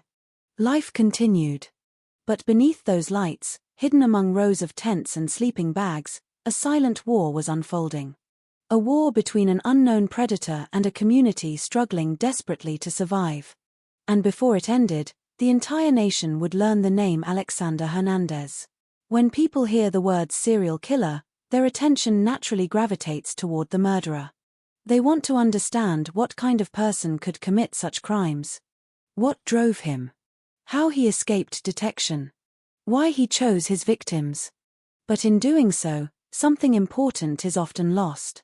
The victims themselves. Their names become statistics. Their lives are reduced to brief descriptions in court documents and newspaper articles. A line in a timeline. A number in a death count. The story of the Skid Row stabber presents this danger more than most. Because many of the victims were homeless. Because many lived outside traditional support systems. Because some had lost contact with family members years before their deaths. Because society had already learned to overlook them long before the killer ever arrived. Yet each victim was far more than a sleeping figure beneath a blanket. Each was a human being who had traveled a long road before ending up on the streets of Los Angeles. Each possessed memories, hopes, regrets, friendships, and dreams. Each had once been a child. To truly understand the tragedy of the Skid Row murders, we must first understand the people who lived there. Not merely as victims, but as human beings. On any given morning in Skid Row, thousands of stories unfold simultaneously. A man sits outside a mission shelter drinking coffee while staring at a photograph he has carried for years. A woman carefully folds blankets before beginning another search for housing assistance. An elderly veteran wakes before sunrise, following habits established decades earlier during military service. Someone laughs at a joke. Someone cries quietly behind a tent. Someone makes plans for tomorrow. Someone remembers a life that disappeared long ago. These stories rarely make headlines. Yet they form the heart of the community. Many residents arrived in Skid Row through paths remarkably similar to those of ordinary Americans. The difference is often a matter of timing, circumstance, or luck. A medical emergency. A divorce. A lost job. A substance abuse problem. A mental health crisis. A death in the family. One catastrophe rarely causes homelessness by itself. More often, it is a chain reaction. One setback leading to another. Then another. Until eventually the safety nets disappear. The streets become the final destination. Among the future victims of the Skid Row stabber were men who had spent years trying to navigate this reality. Some struggled with addiction. Some suffered from chronic illness. Others carried emotional wounds accumulated over decades. Yet despite their hardships, many maintained routines. Friendships. Responsibilities. Small rituals that gave structure to life. Take a walk through Skid Row in the early hours of the morning. The neighborhood slowly awakens. People greet one another by name. Volunteers distribute breakfast. Outreach workers stop to check on familiar faces. Residents share information about shelter availability, medical services, and food programs. Contrary to popular perception, Skid Row is not simply a collection of isolated individuals. It is a community. An imperfect one. A struggling one. But a community nonetheless. And communities remember their people. When someone disappears, others notice. A familiar face fails to appear. A regular spot remains empty. Questions begin circulating. Where is he? Has anyone seen him? Is he okay? These questions became increasingly common during 2014. At first, many assumed ordinary explanations. Perhaps someone found temporary housing. Perhaps someone entered rehabilitation. Perhaps someone moved to another part of the city. Those things happened frequently. But eventually a more frightening possibility emerged. What if they were dead? One of the most heartbreaking realities of homelessness is the gradual erosion of visibility. Many residents lose contact with relatives. Friends drift away. Employers disappear from their lives. Over time, social circles shrink dramatically. This isolation creates profound vulnerability. When housed individuals disappear, alarm often sounds quickly. Family members call. Employers ask questions. Neighbors notice. For many homeless individuals, those systems no longer exist. Their absence may go unnoticed outside their immediate community. The killer understood this vulnerability. Whether consciously or instinctively, he recognized that people sleeping on sidewalks occupied a uniquely exposed position. They lacked locked doors.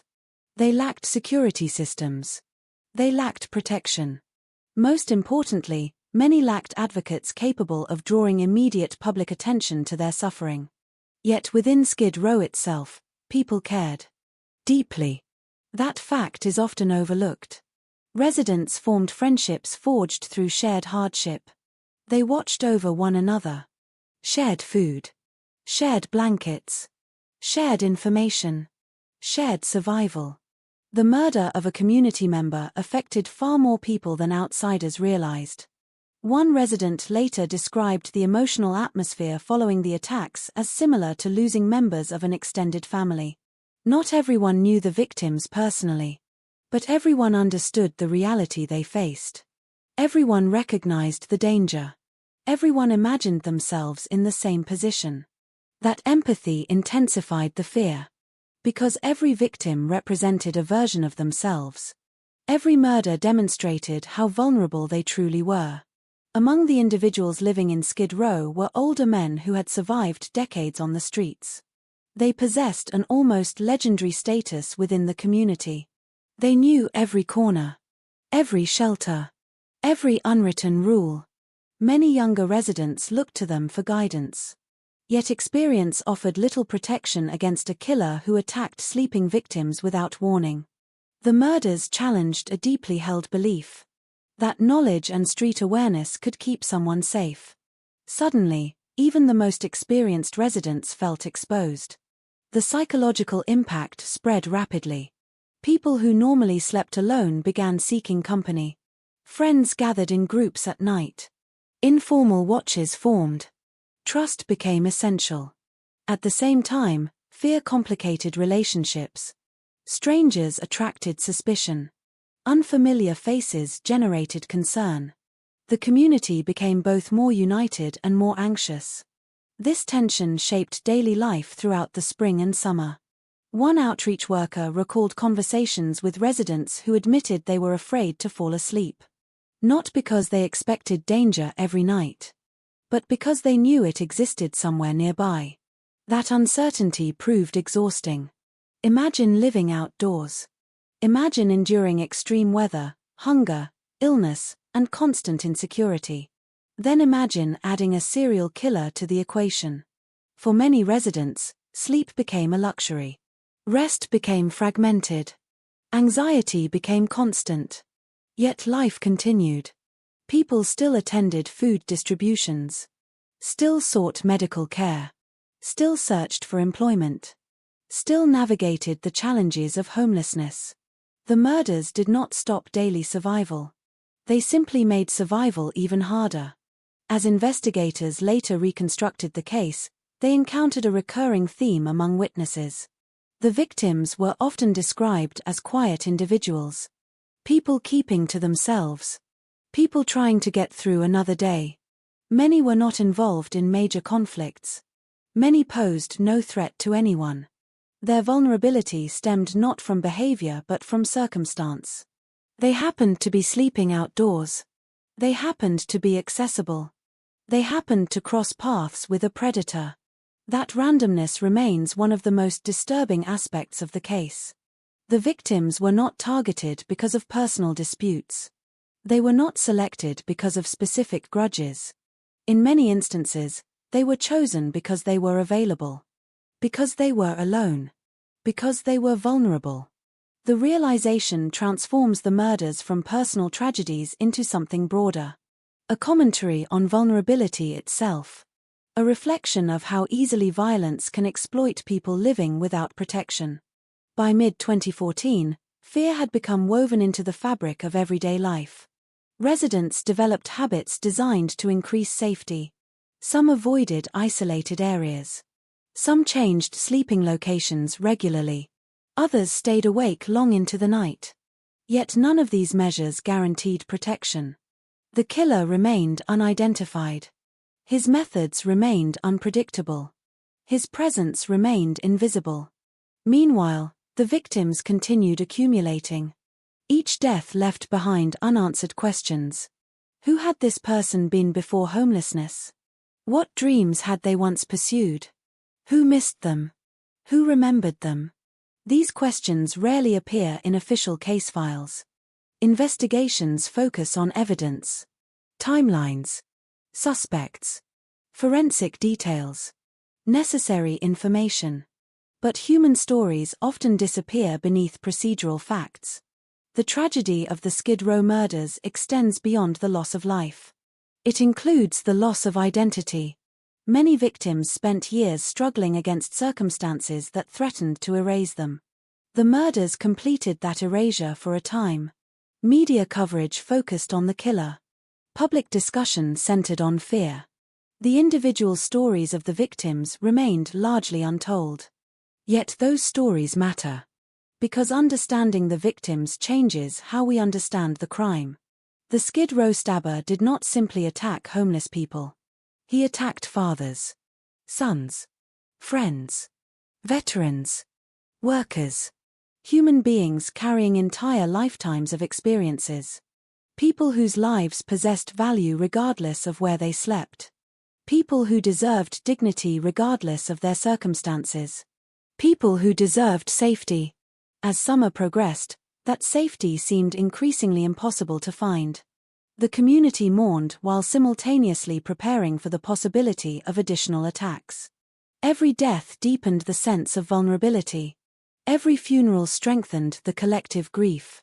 Every police investigation reminded residents that the killer remained free. And somewhere within Los Angeles, Alexander Hernandez continued walking unnoticed. The people he targeted never appeared on magazine covers. They did not possess wealth or influence. Few enjoyed public visibility. But their lives mattered. That truth would eventually become one of the lasting messages of the case. Because when historians, journalists, and criminologists later examined the Skid Row murders, many reached the same conclusion. The true tragedy was not merely that 10 people died. The true tragedy was that so many had already been forgotten before they were killed. And that realization would make the crimes far more haunting than any headline could ever capture. Among the countless faces that moved through Skid Row each day, there was no single profile that defined the victims of the Skid Row stabber. That fact would frustrate investigators early in the case. Serial offenders often establish recognizable patterns. They target specific ages, appearances, professions, or lifestyles. Detectives search for those patterns because patterns reveal motive. But Alexander Hernandez did not appear interested in who his victims had been before homelessness. He cared only about what they had become. Accessible. Exposed. Alone. The men he attacked came from different backgrounds, different life experiences, and different personal histories. Yet despite those differences, they shared one devastating common characteristic. They were vulnerable. To understand the human cost of the murders, it is important to imagine what life actually looked like for many residents living on the streets of Los Angeles. Popular stereotypes often paint homelessness as a static condition. As though people simply exist without purpose, moving through endless days without routine or connection. Reality is far more complicated.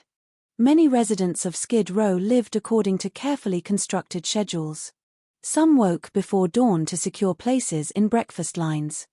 Others collected recyclable materials throughout the city to earn small amounts of money. Many visited libraries during the day to escape the heat and access computers. Some attended support groups. Others maintained part-time jobs despite lacking permanent housing. Life on the streets required planning.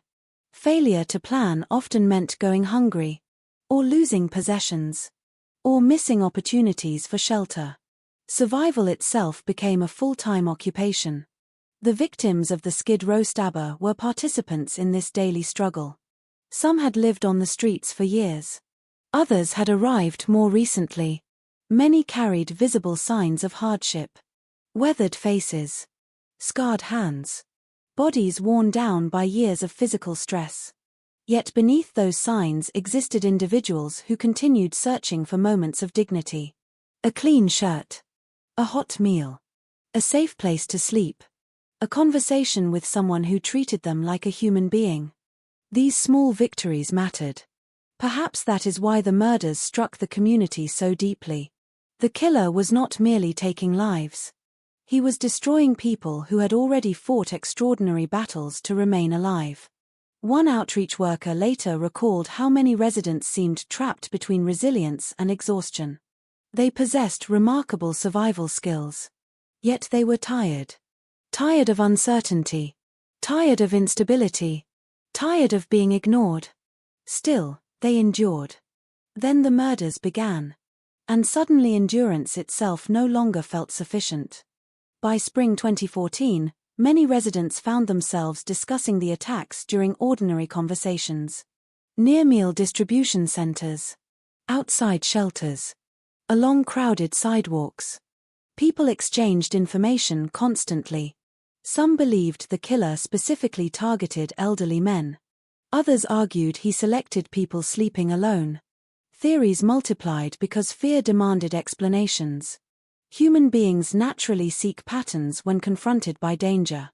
The problem was that the actual pattern remained hidden. The victims varied in age. Varied in appearance. Varied in background. What united them was circumstance. And circumstance made everyone feel vulnerable. Imagine finishing another exhausting day on the streets. Your feet ache from walking. Your stomach is only partially full. You have spent hours searching for resources that many people take for granted. As evening arrives, all you want is rest. But sleep has become frightening. You know a killer is somewhere nearby. You know people have died during the night. You know the attacks happen without warning. Yet eventually exhaustion wins. You close your eyes. And trust that morning will come. For many residents, that trust became increasingly difficult. The murders transformed sleep from a necessity into a risk. Individuals who had once slept deeply found themselves waking repeatedly throughout the night. Some relocated closer to friends. Others deliberately chose crowded areas. Many carried improvised weapons. Not because they expected a confrontation, but because fear encouraged preparation. The emotional burden spread far beyond the direct victims. Entire social circles felt the impact. When one person died, dozens of others experienced grief. Not always dramatic grief. Not always public grief. But grief nonetheless. The homeless community often develops relationships outsiders rarely notice. People share meals. Share information. Share protection. Share experiences. When someone disappears, those connections break. The absence remains. One resident described passing an empty sleeping spot each morning after a friend's death. At first, he expected to see him return. Days later, the reality became impossible to ignore. The space remained empty. The person was gone. Such moments repeated themselves throughout the community. One by one, familiar faces vanished. And each disappearance carried a message. Nobody was safe. The victims may have lacked wealth. They may have lacked stable housing. But they possessed something essential. They belonged to a community. The murders wounded that community deeply. At the same time, many residents found themselves confronting an uncomfortable truth about how society viewed them. Some expressed frustration that the killings did not immediately attract broader attention. Others openly questioned whether the response would have been different if the victims had lived in affluent neighborhoods. The question lingered. It still lingers today. Because visibility influences public reaction. When violence strikes highly visible communities, outrage often follows quickly. When violence strikes marginalized populations, attention can arrive more slowly. The residents of Skid Row understood this dynamic better than anyone. Many spent years feeling invisible. The murders amplified that feeling. Not only were people dying without generating the level of alarm many believed the situation deserved. That perception intensified fear and anger alike. Meanwhile, the victims continued accumulating. Each new homicide reinforced a chilling reality. The killer was succeeding. He continued finding opportunities. Continued locating vulnerable individuals. Continued disappearing afterward. Law enforcement worked tirelessly to stop him, but results remained limited. The gap between the investigation and the offender persisted. For residents, that gap felt enormous. Every day without an arrest translated into another day of uncertainty. Another day of wondering whether the next victim would be someone they knew. Or themselves. As detectives later reviewed the timeline, they recognized how profoundly the murders altered community behavior. The streets themselves began changing. Groups formed more frequently. People shared warnings. Individuals monitored unfamiliar faces. Some residents became amateur investigators, paying close attention to anyone who appeared suspicious. Their efforts reflected both fear and determination. If authorities could not immediately stop the killer, the community would attempt to protect itself. Yet self-protection has limits. Especially against an offender who attacks sleeping victims. The reality remained brutally simple. Everyone needed sleep eventually. Everyone experienced moments of vulnerability. Everyone became a potential target. That realization haunted Skid Row throughout the summer.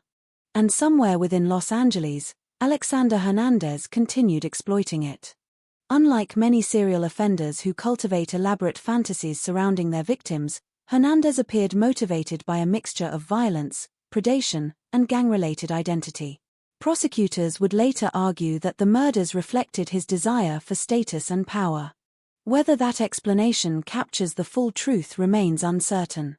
What is clear is that he viewed his victims differently than the people who knew them. Where friends saw human beings, he saw opportunities. Where outreach workers saw individuals struggling to survive, he saw targets. Where families remembered sons and brothers, he saw vulnerability. This difference in perspective lies at the heart of many predatory crimes. The offender strips victims of humanity. The community fights to preserve it. Throughout 2014, that struggle unfolded continuously. Volunteers learned victims' names. Residents remembered their stories. Friends mourned their deaths. Meanwhile, the killer reduced them to little more than selections. The contrast is impossible to ignore. Because the victims were never interchangeable. Each possessed a unique history. A unique journey. A unique collection of memories. Some had children somewhere. Some still maintained occasional contact with relatives. Others carried photographs of loved ones. Many spoke about hopes for the future despite difficult circumstances. Housing. Sobriety. Employment. Reconciliation. These goals may seem modest. Yet they represented powerful reasons to keep going. The murders ended those possibilities. And that loss extended far beyond statistics. Every victim carried unrealized futures. Conversations that would never happen. Relationships that would never heal. Dreams that would never materialize. Such losses rarely appear in investigative reports. But they form the emotional core of the tragedy. As summer continued, the community remained trapped between mourning and fear. Residents attended memorials, shared stories, remembered friends, then returned to the daily challenge of survival. The cycle repeated relentlessly. Grief, fear, uncertainty, hope, and then more grief. By the time investigators approached the critical breakthrough that would eventually identify Alexander Hernandez, the emotional toll had become enormous. People were exhausted. Physically, mentally, emotionally. They wanted answers. They wanted safety. Most of all, they wanted the killings to stop. Yet before justice could arrive, the community would endure additional trauma, additional fear, additional loss. Because the story of the victims was not yet finished. Their lives had already revealed the humanity hidden beneath society's assumptions. Soon, their deaths would reveal something equally important. How far a community was willing to fight to be seen. And how one survivor would ultimately become the voice for those who could no longer speak for themselves. As the summer of 2014 wore on, the victims of the Skid Row stabber became something more than individual tragedies. Together, they became a reflection of an uncomfortable reality that stretched far beyond Los Angeles. The murders forced people to confront a question many preferred to avoid. How much attention does society pay to those who live at its margins? For years, the men sleeping on the sidewalks of Skid Row had existed in a strange paradox. They were constantly visible. Thousands of people passed them every day. Commuters saw them from bus windows. Tourists walked past them on downtown streets. Police officers, outreach workers, and business owners encountered them regularly. Yet despite that visibility, many remained socially invisible. People recognized the existence of homelessness while rarely recognizing the humanity of the individuals experiencing it. The victims of the Skid Row stabber lived inside that paradox. And it would shape both their lives and their deaths. Many residents carried pieces of their former lives with them wherever they went. Photographs tucked inside backpacks. Old identification cards. Military documents. Family letters. A worn wedding ring hanging from a chain around a neck. A faded picture folded so many times that the edges had begun to crumble. These objects often represented connections to worlds that no longer existed. Proof that life had once looked different. Proof that they had once belonged somewhere else. Proof that they had not always been homeless. Outreach workers frequently heard stories that challenged common stereotypes. A former mechanic who lost everything after a workplace injury led to addiction. A veteran whose untreated trauma gradually destroyed his stability. A father who lost custody of his children after years of substance abuse. A man whose mental illness became impossible to manage after losing access to medication. Every story contained different details. But many shared the same theme. The distance between stability and homelessness can be frighteningly small. One crisis. Then another. Then another. Until eventually there is nowhere left to fall except the streets. For the future victims of Alexander Hernandez, life had already delivered countless hardships before the murders occurred. Many had endured years of struggle. Years of rejection. Years of uncertainty. Yet they continued moving forward. That determination often went unnoticed by outsiders. People tend to see homelessness as failure. They rarely recognize the resilience required to survive it. Every day demanded adaptation. Every day demanded problem solving. Every day demanded perseverance. Finding food. Protecting possessions. Avoiding violence. Securing shelter. Managing illness. Maintaining hope. These tasks consumed enormous physical and emotional energy. The victims were not passive figures waiting for rescue. They were survivors. And perhaps that is what makes the murders particularly tragic. These were individuals who had already overcome extraordinary obstacles, only to encounter a predator who viewed their vulnerability as an opportunity. As fear spread through Skid Row, residents increasingly discussed the people who had died. Stories circulated through shelters and encampments. Not official biographies. Not detailed life histories. Just memories. Fragments of humanity shared among those who remained. Someone remembered a man who always shared cigarettes.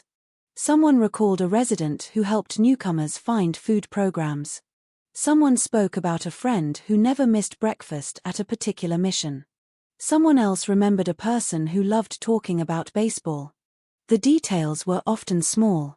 Yet they mattered. Because they preserved identity. A serial killer reduces victims to targets. Communities restore them as people. That process unfolded repeatedly throughout the investigation. Each death left behind individuals determined to remember, to acknowledge, to mourn, even when broader society failed to notice. One of the cruelest aspects of homelessness is the loneliness that often accompanies it. Relationships become strained. Family ties weaken. Social networks disappear. Many residents arrive at Skid Row carrying profound emotional isolation. Yet over time, new connections form. Friendships emerge. Support systems develop. People create families out of circumstance. Not because they share blood, but because they share survival. These relationships became essential during the months of the murders. Fear pushed people closer together. Groups formed for protection. Friends checked on one another. Residents paid attention to who was sleeping nearby. The community adapted because it had no choice. Yet adaptation could not eliminate danger. The killer remained free. The attacks continued. And every new victim deepened the sense of vulnerability. For some residents, the fear became overwhelming. Sleep deprivation spread throughout portions of the community. People described remaining awake until dawn. Others admitted they slept only in short intervals. Many experienced constant anxiety. Every unexpected sound triggered alarm. Every unfamiliar face generated suspicion. The psychological toll extended far beyond immediate safety concerns. Living under continuous threat changes the way people think. The way they feel. The way they interact with the world. Skid Row was already a place where many residents carried trauma. The murders added another layer. Another burden. Another reason to fear the future. At the same time, many outreach organizations found themselves struggling to provide reassurance. How do you calm a community when the threat is real? How do you encourage people to rest when sleeping has become dangerous? How do you offer confidence when the killer remains unidentified? There were no easy answers. Only efforts. Volunteers continued working. Shelter staff continued helping. Medical teams continued providing care. Life continued because it had to. But beneath every routine lurked uncertainty. The sense that something terrible might happen again. Meanwhile, investigators worked relentlessly to stop the violence. What they did not yet fully appreciate was how profoundly the murders had affected the identity of the community itself. Skid Row had long been associated with poverty and homelessness. Now it was becoming associated with fear. National attention was slowly increasing. Media outlets began examining the pattern of attacks. Questions emerged regarding public safety. Questions emerged regarding homelessness. Questions emerged regarding how such a series of murders could occur in the center of one of America's largest cities. Those questions mattered. But for residents, the issue remained intensely personal. People they knew were dying. People they saw every day were disappearing. The crisis was not abstract. It was immediate. And it was unfolding around them in real time. Among criminologists and social researchers who later studied the case, one theme appeared repeatedly. The victims represented a population that predators often target. Not because homeless individuals are inherently vulnerable, but because circumstances create vulnerability. Limited protection. Limited resources. Limited visibility. Offenders throughout history have exploited such conditions. The Skid Row murders became a stark example of that reality. Alexander Hernandez selected people whose lives unfolded in public spaces.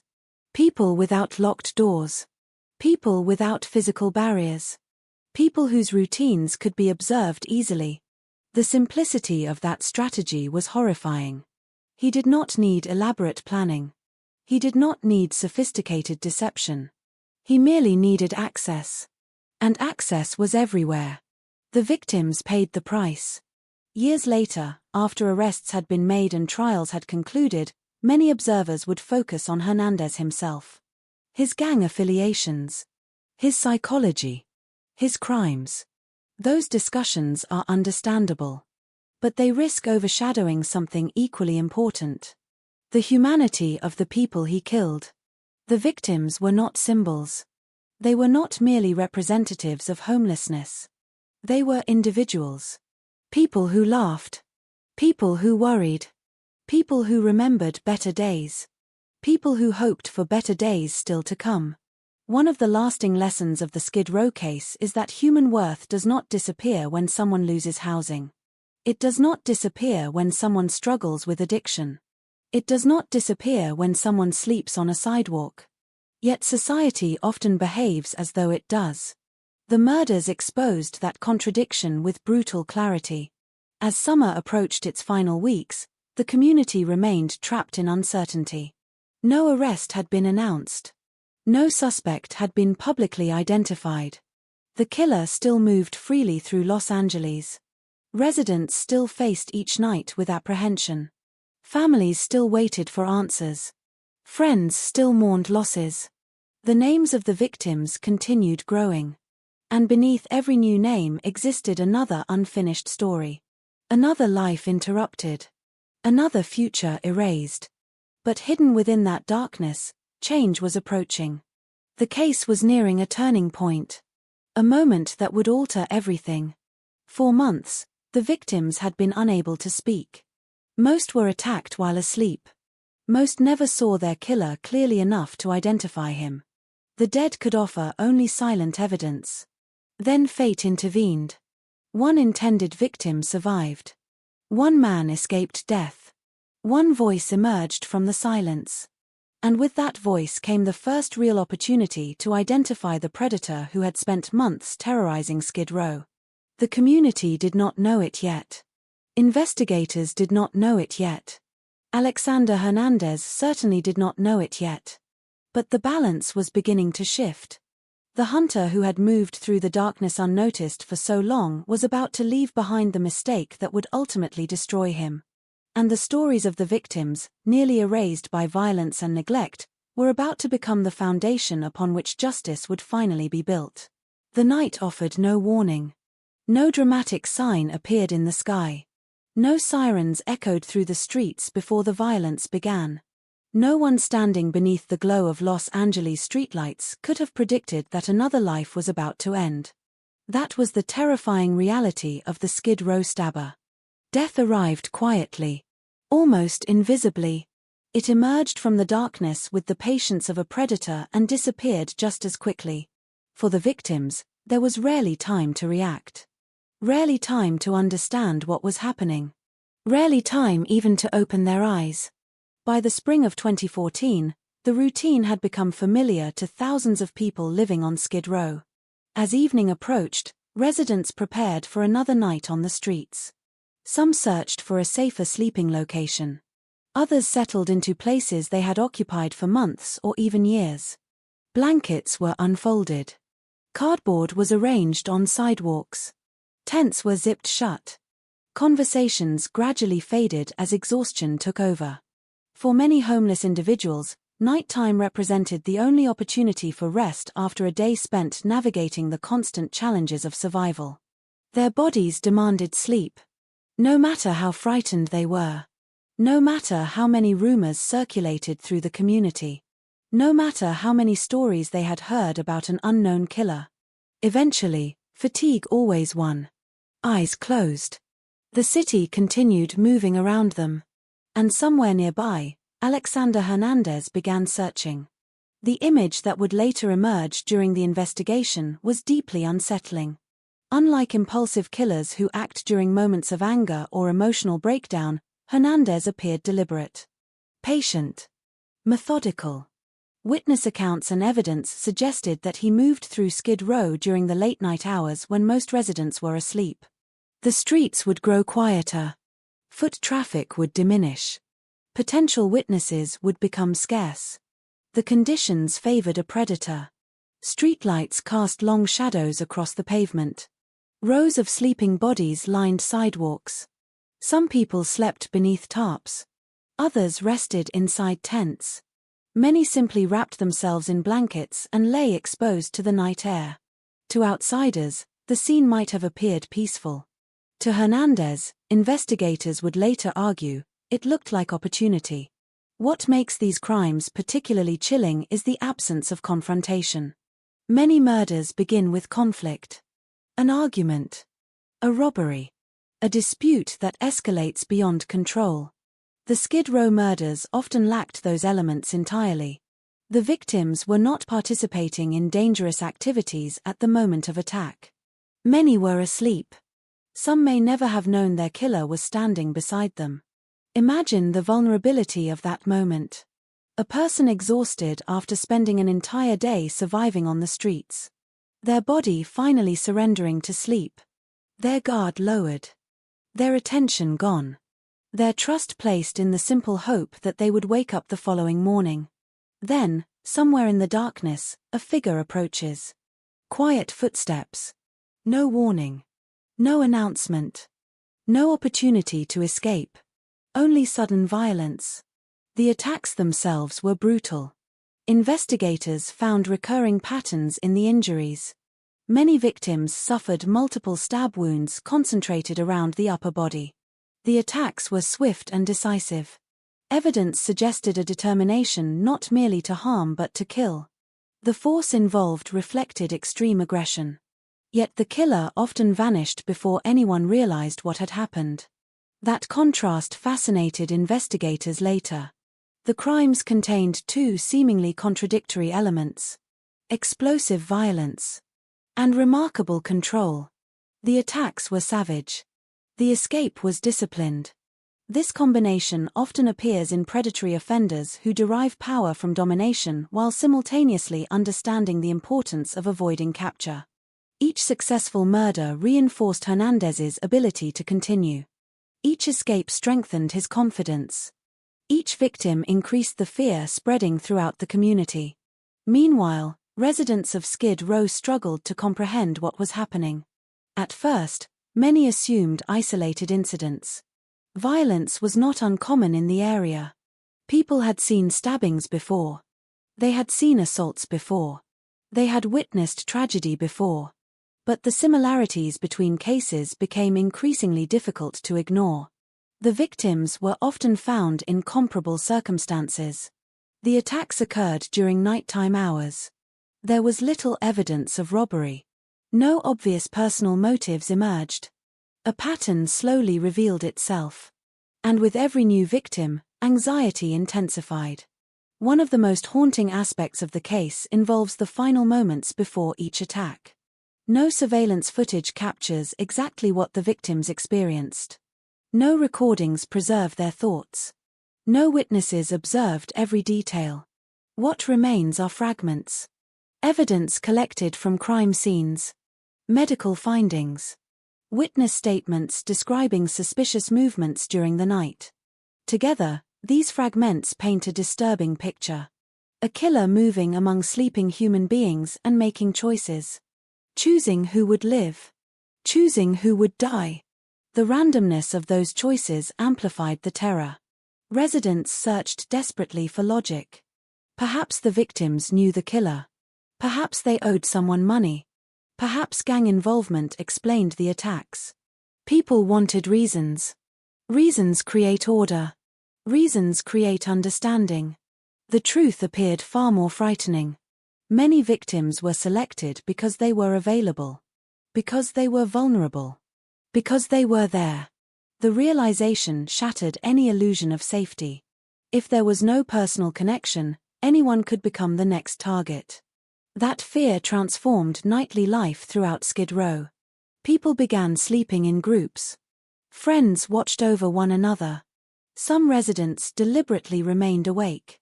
Others armed themselves with improvised weapons. Metal pipes. Wooden sticks. Pocket knives. anything that provided even a small sense of protection. Yet everyone understood the limitations of these measures. A sleeping person cannot defend themselves. And eventually, everyone needs sleep. The killer exploited this unavoidable reality.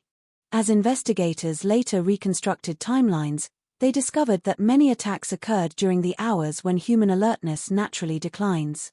Between midnight and dawn. The period when streets become quieter. The period when exhaustion reaches its peak. The period when vulnerability becomes unavoidable.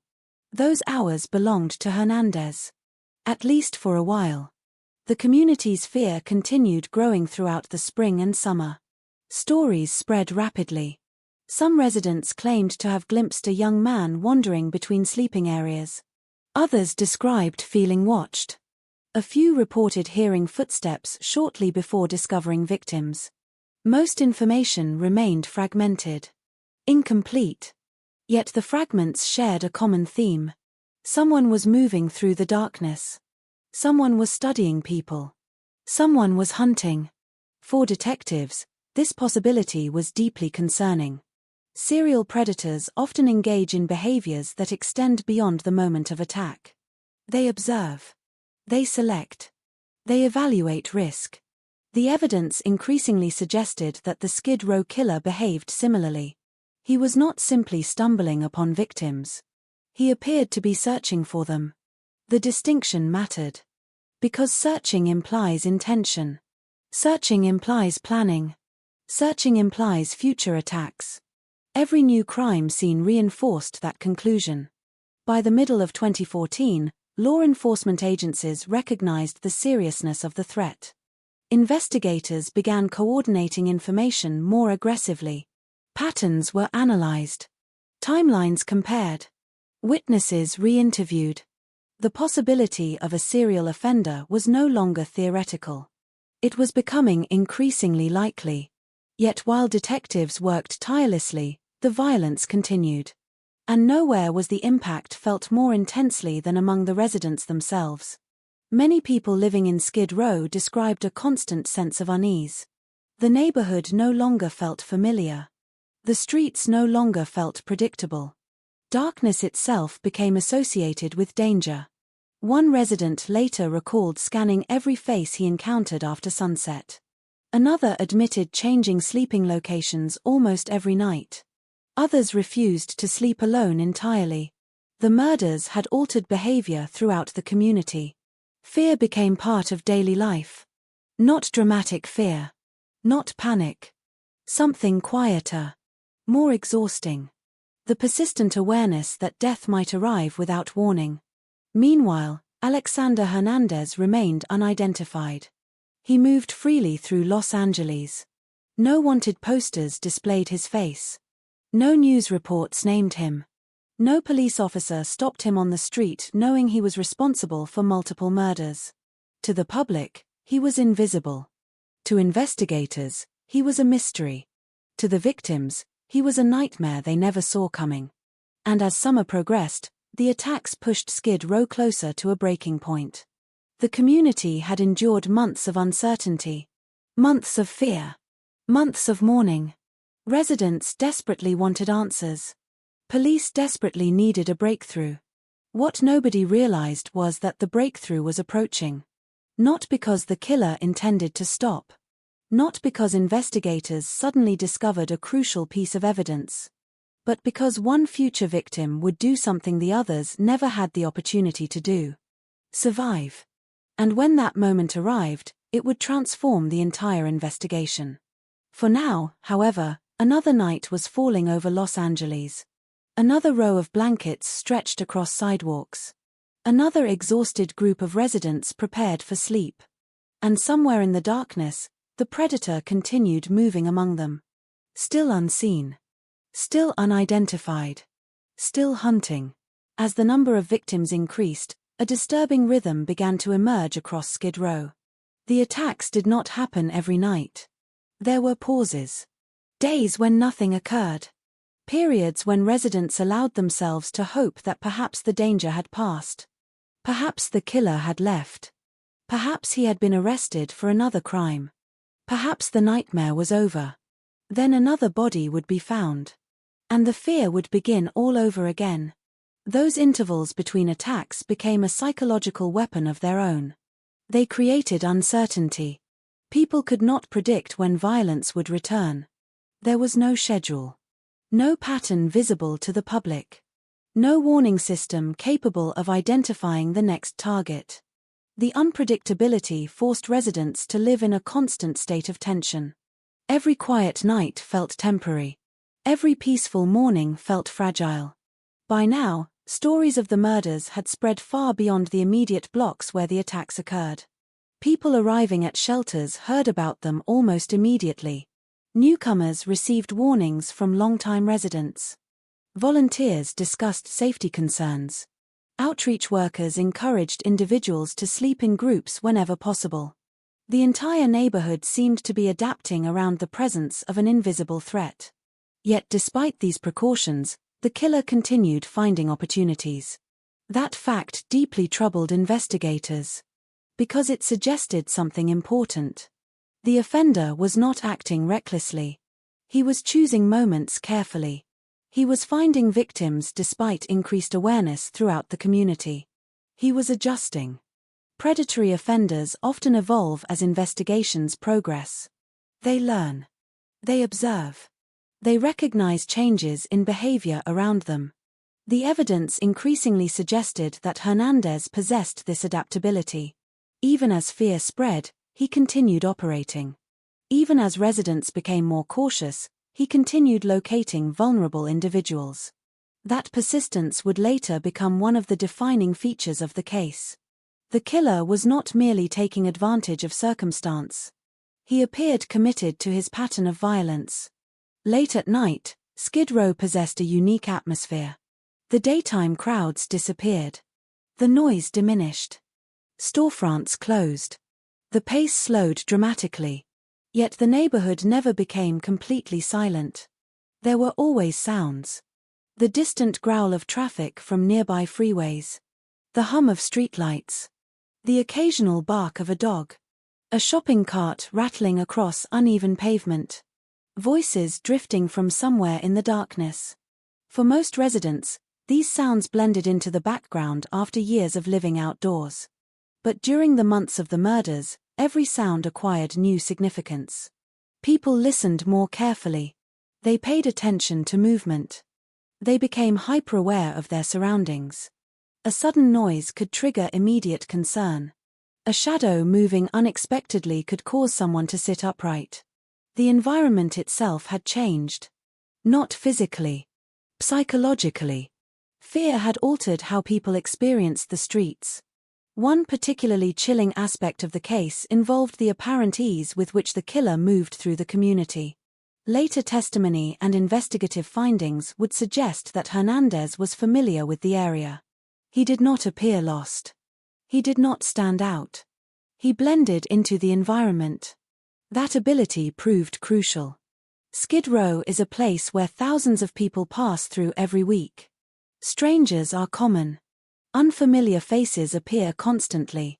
An individual can move through the neighborhood without attracting significant attention. For a predator, such conditions provide valuable cover.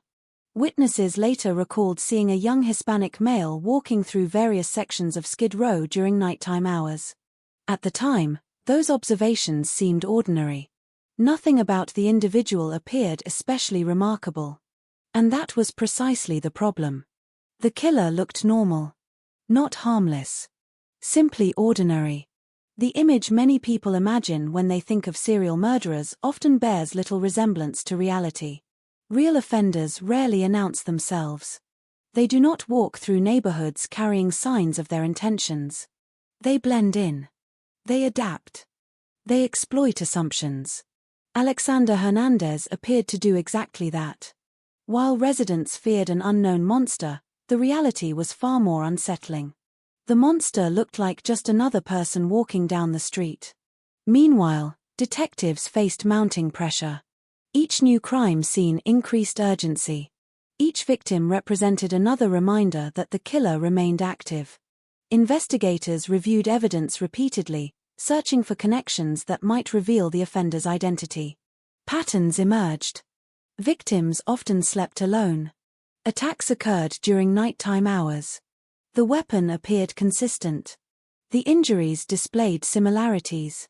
These findings strengthened the theory that a single individual was responsible. Yet proving that theory and identifying the offender were very different challenges. The streets yielded few clues. Physical evidence remained limited. Witness descriptions were frustratingly vague. Many residents saw only brief glimpses of suspicious individuals. Darkness obscured details. Distance distorted observations. Fear affected memory.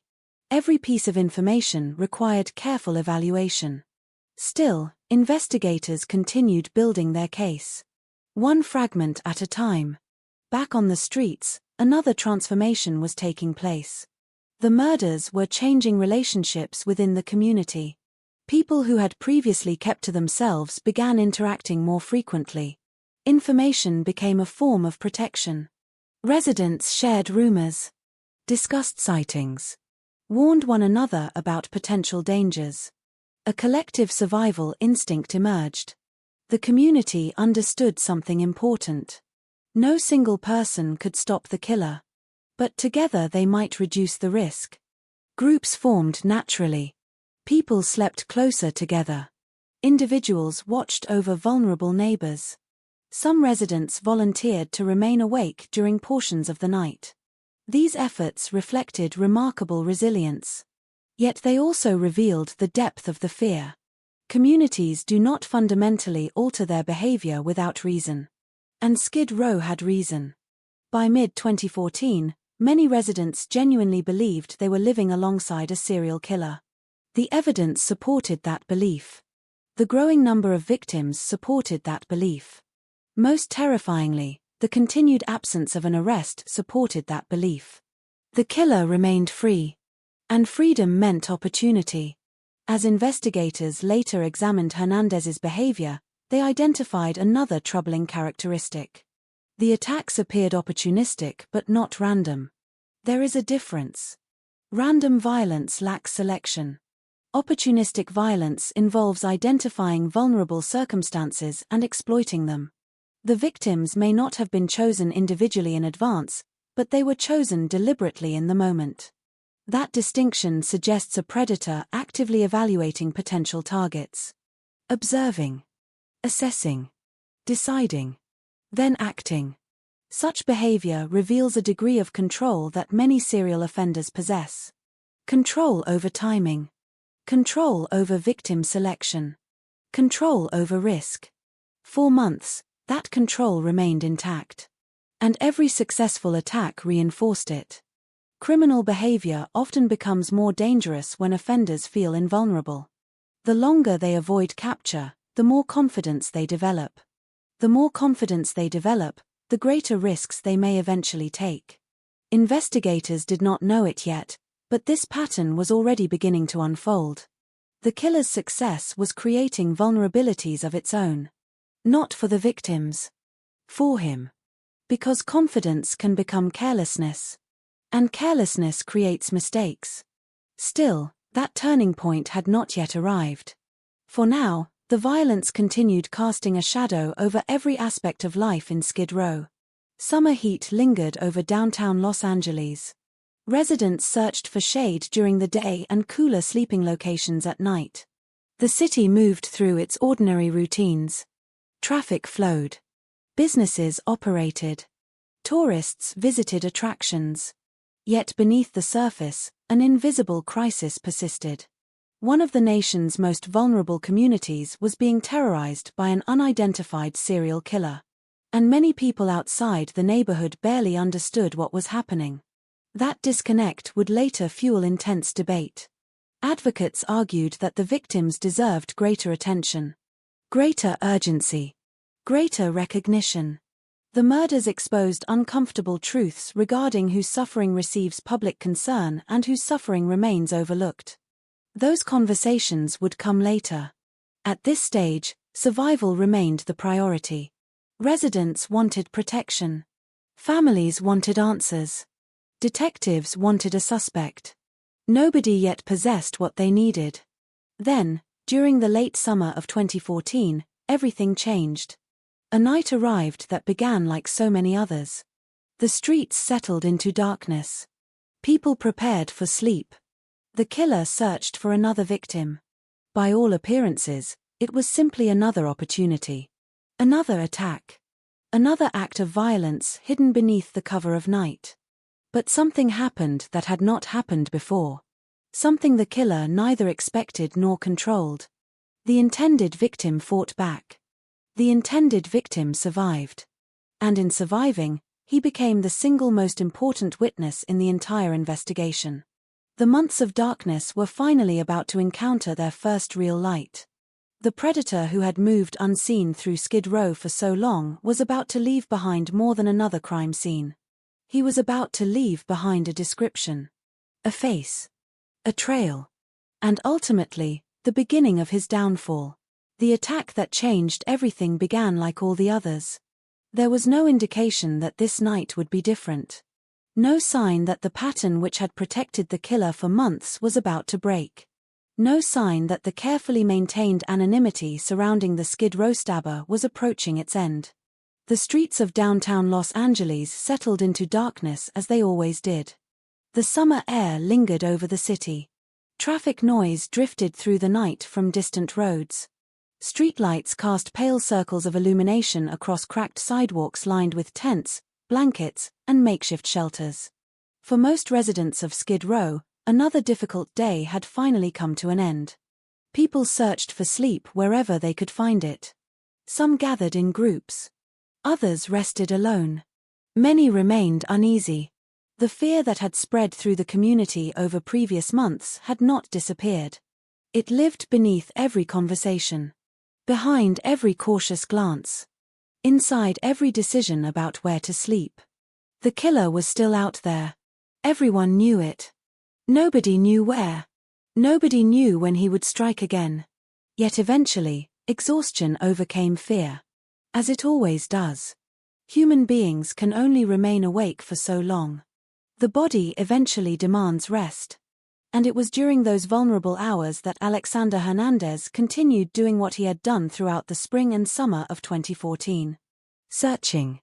Investigators would later conclude that he moved through Skid Row looking for opportunity. Looking for isolation. Looking for vulnerability. The streets provided all three. Thousands of people occupied the neighborhood, yet many remained dangerously exposed. A sleeping person cannot watch for danger. A sleeping person cannot run.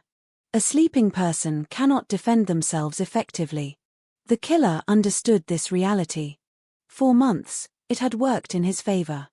But on this particular night, fate intervened. The man Hernandez selected would not become another silent victim. He would become a witness.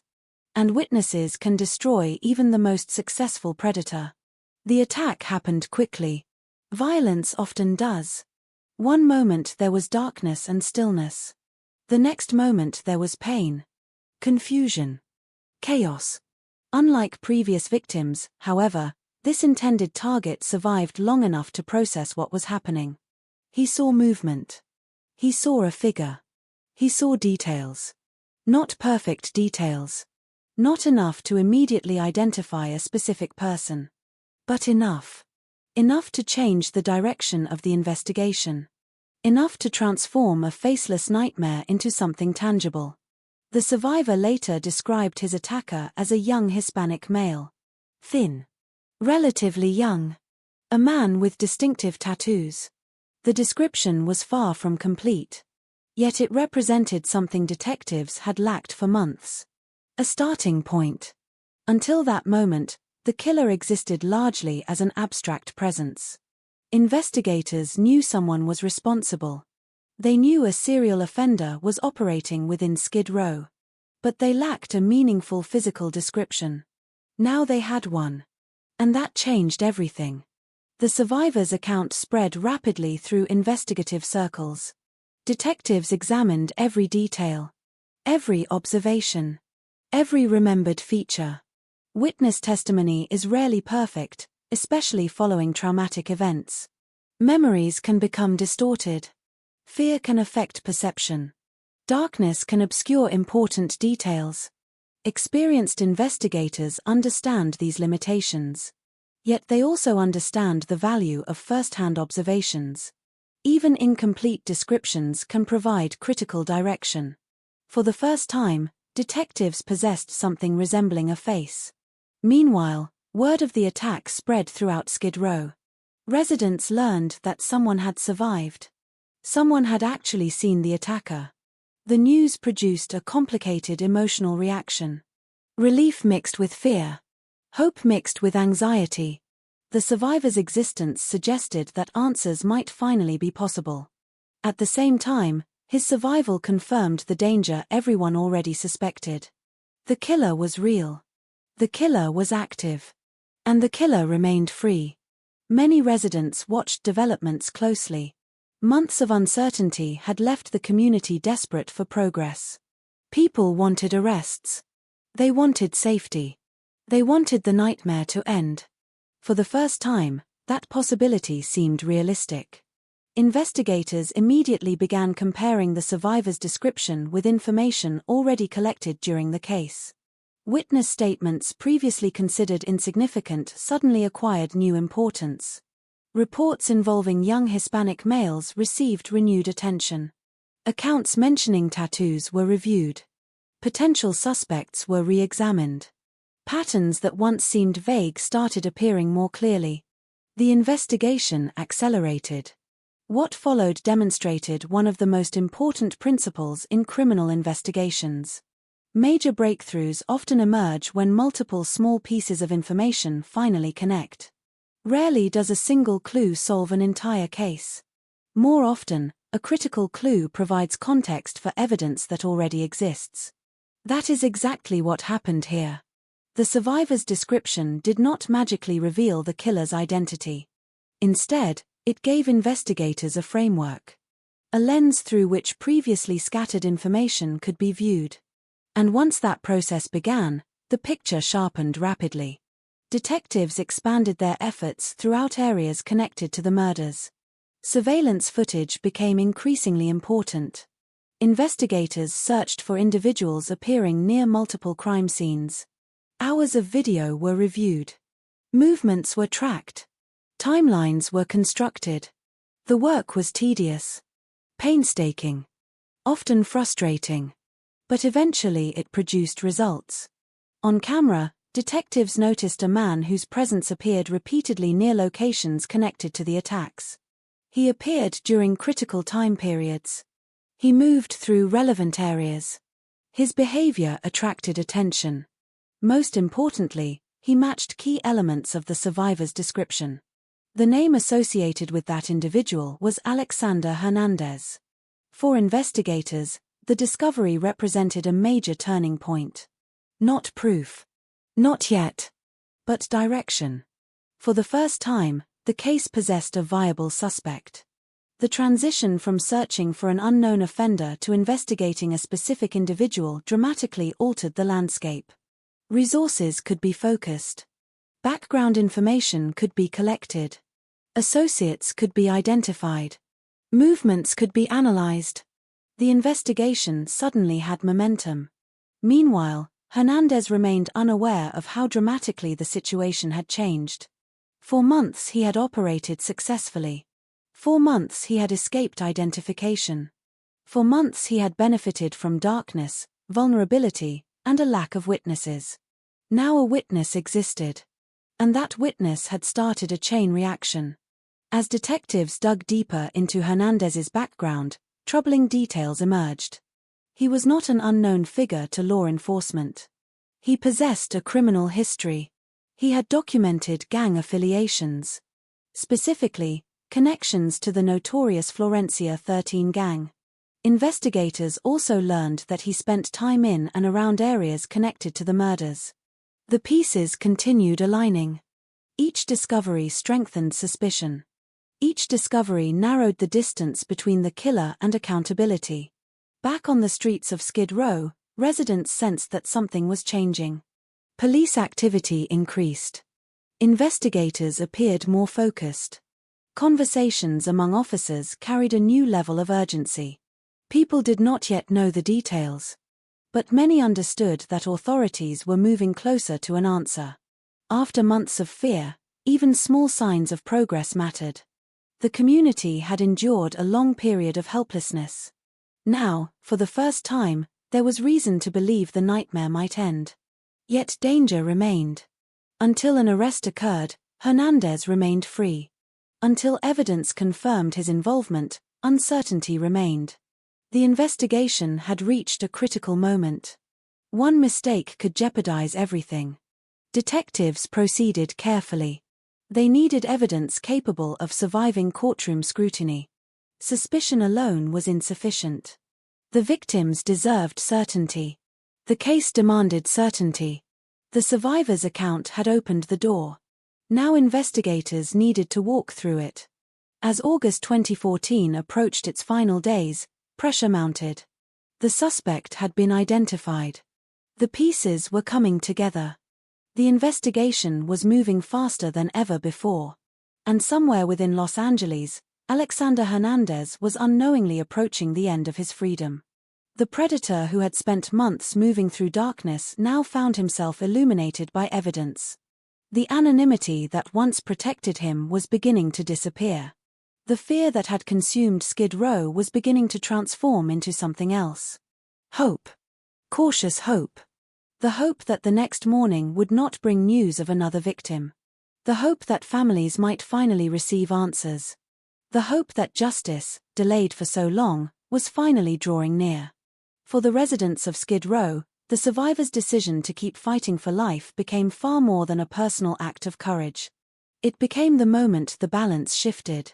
The moment the hunted community finally gained a voice. And the moment the hunter unknowingly began his fall toward capture, trial, and eventual judgment.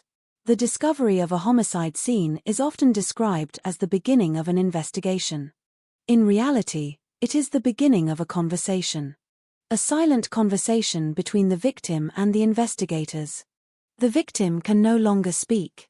The killer has already disappeared. Only the evidence remains. Every drop of blood. Every footprint. Every disturbed object. Every overlooked detail. Together, they tell a story. The challenge is learning how to listen.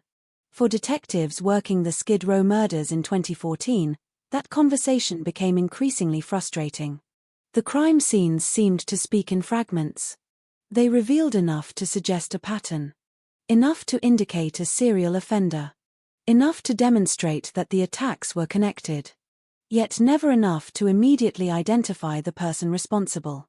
Each discovery began in much the same way. A resident notices something unusual. A body that hasn't moved. A familiar face that fails to respond. A blanket covering someone who should be awake by now. Concern replaces curiosity. Someone approaches. Someone calls out. No answer comes back. Then reality arrives. Police are contacted. Emergency responders appear. Another section of sidewalk transforms into a homicide scene. For the community of Skid Row, these moments became horrifyingly familiar. The first responders often encountered a difficult environment. Unlike murders occurring inside homes or businesses, these crime scenes existed in public spaces. Open sidewalks. Alleyways. Areas exposed to weather, foot traffic, and countless potential sources of contamination. Preserving evidence became extraordinarily challenging. Even before police arrived, dozens of people may have passed nearby. Some stopped to help. Others gathered out of concern. Many simply happened to be present. Every movement created complications. Every passing minute threatened valuable evidence. Yet investigators adapted. They had no choice. Yellow crime scene tape would appear across sections of the neighborhood. Officers established perimeters. Detectives began documenting everything. Photographs were taken. Measurements recorded. Witnesses identified. Evidence collected. Each scene represented another opportunity to understand the killer. And each scene represented another painful reminder that they were still failing to stop him. The atmosphere surrounding these investigations was unlike that of most homicide cases. Residents often watched from nearby sidewalks. Friends of the victims stood behind police lines. Outreach workers recognized familiar faces among the dead. The emotional weight was impossible to ignore. These were not anonymous discoveries. These were members of a community. People known by name. People who had occupied the same corners for years. People whose absence would be noticed long after the crime scene disappeared. As detectives examined the victims, certain similarities emerged. The injuries displayed recurring characteristics. The attacks were focused, violent, deliberate. Investigators observed patterns that suggested a single offender rather than unrelated incidents. That realization marked an important shift. Initially, individual murders can appear isolated. Urban environments unfortunately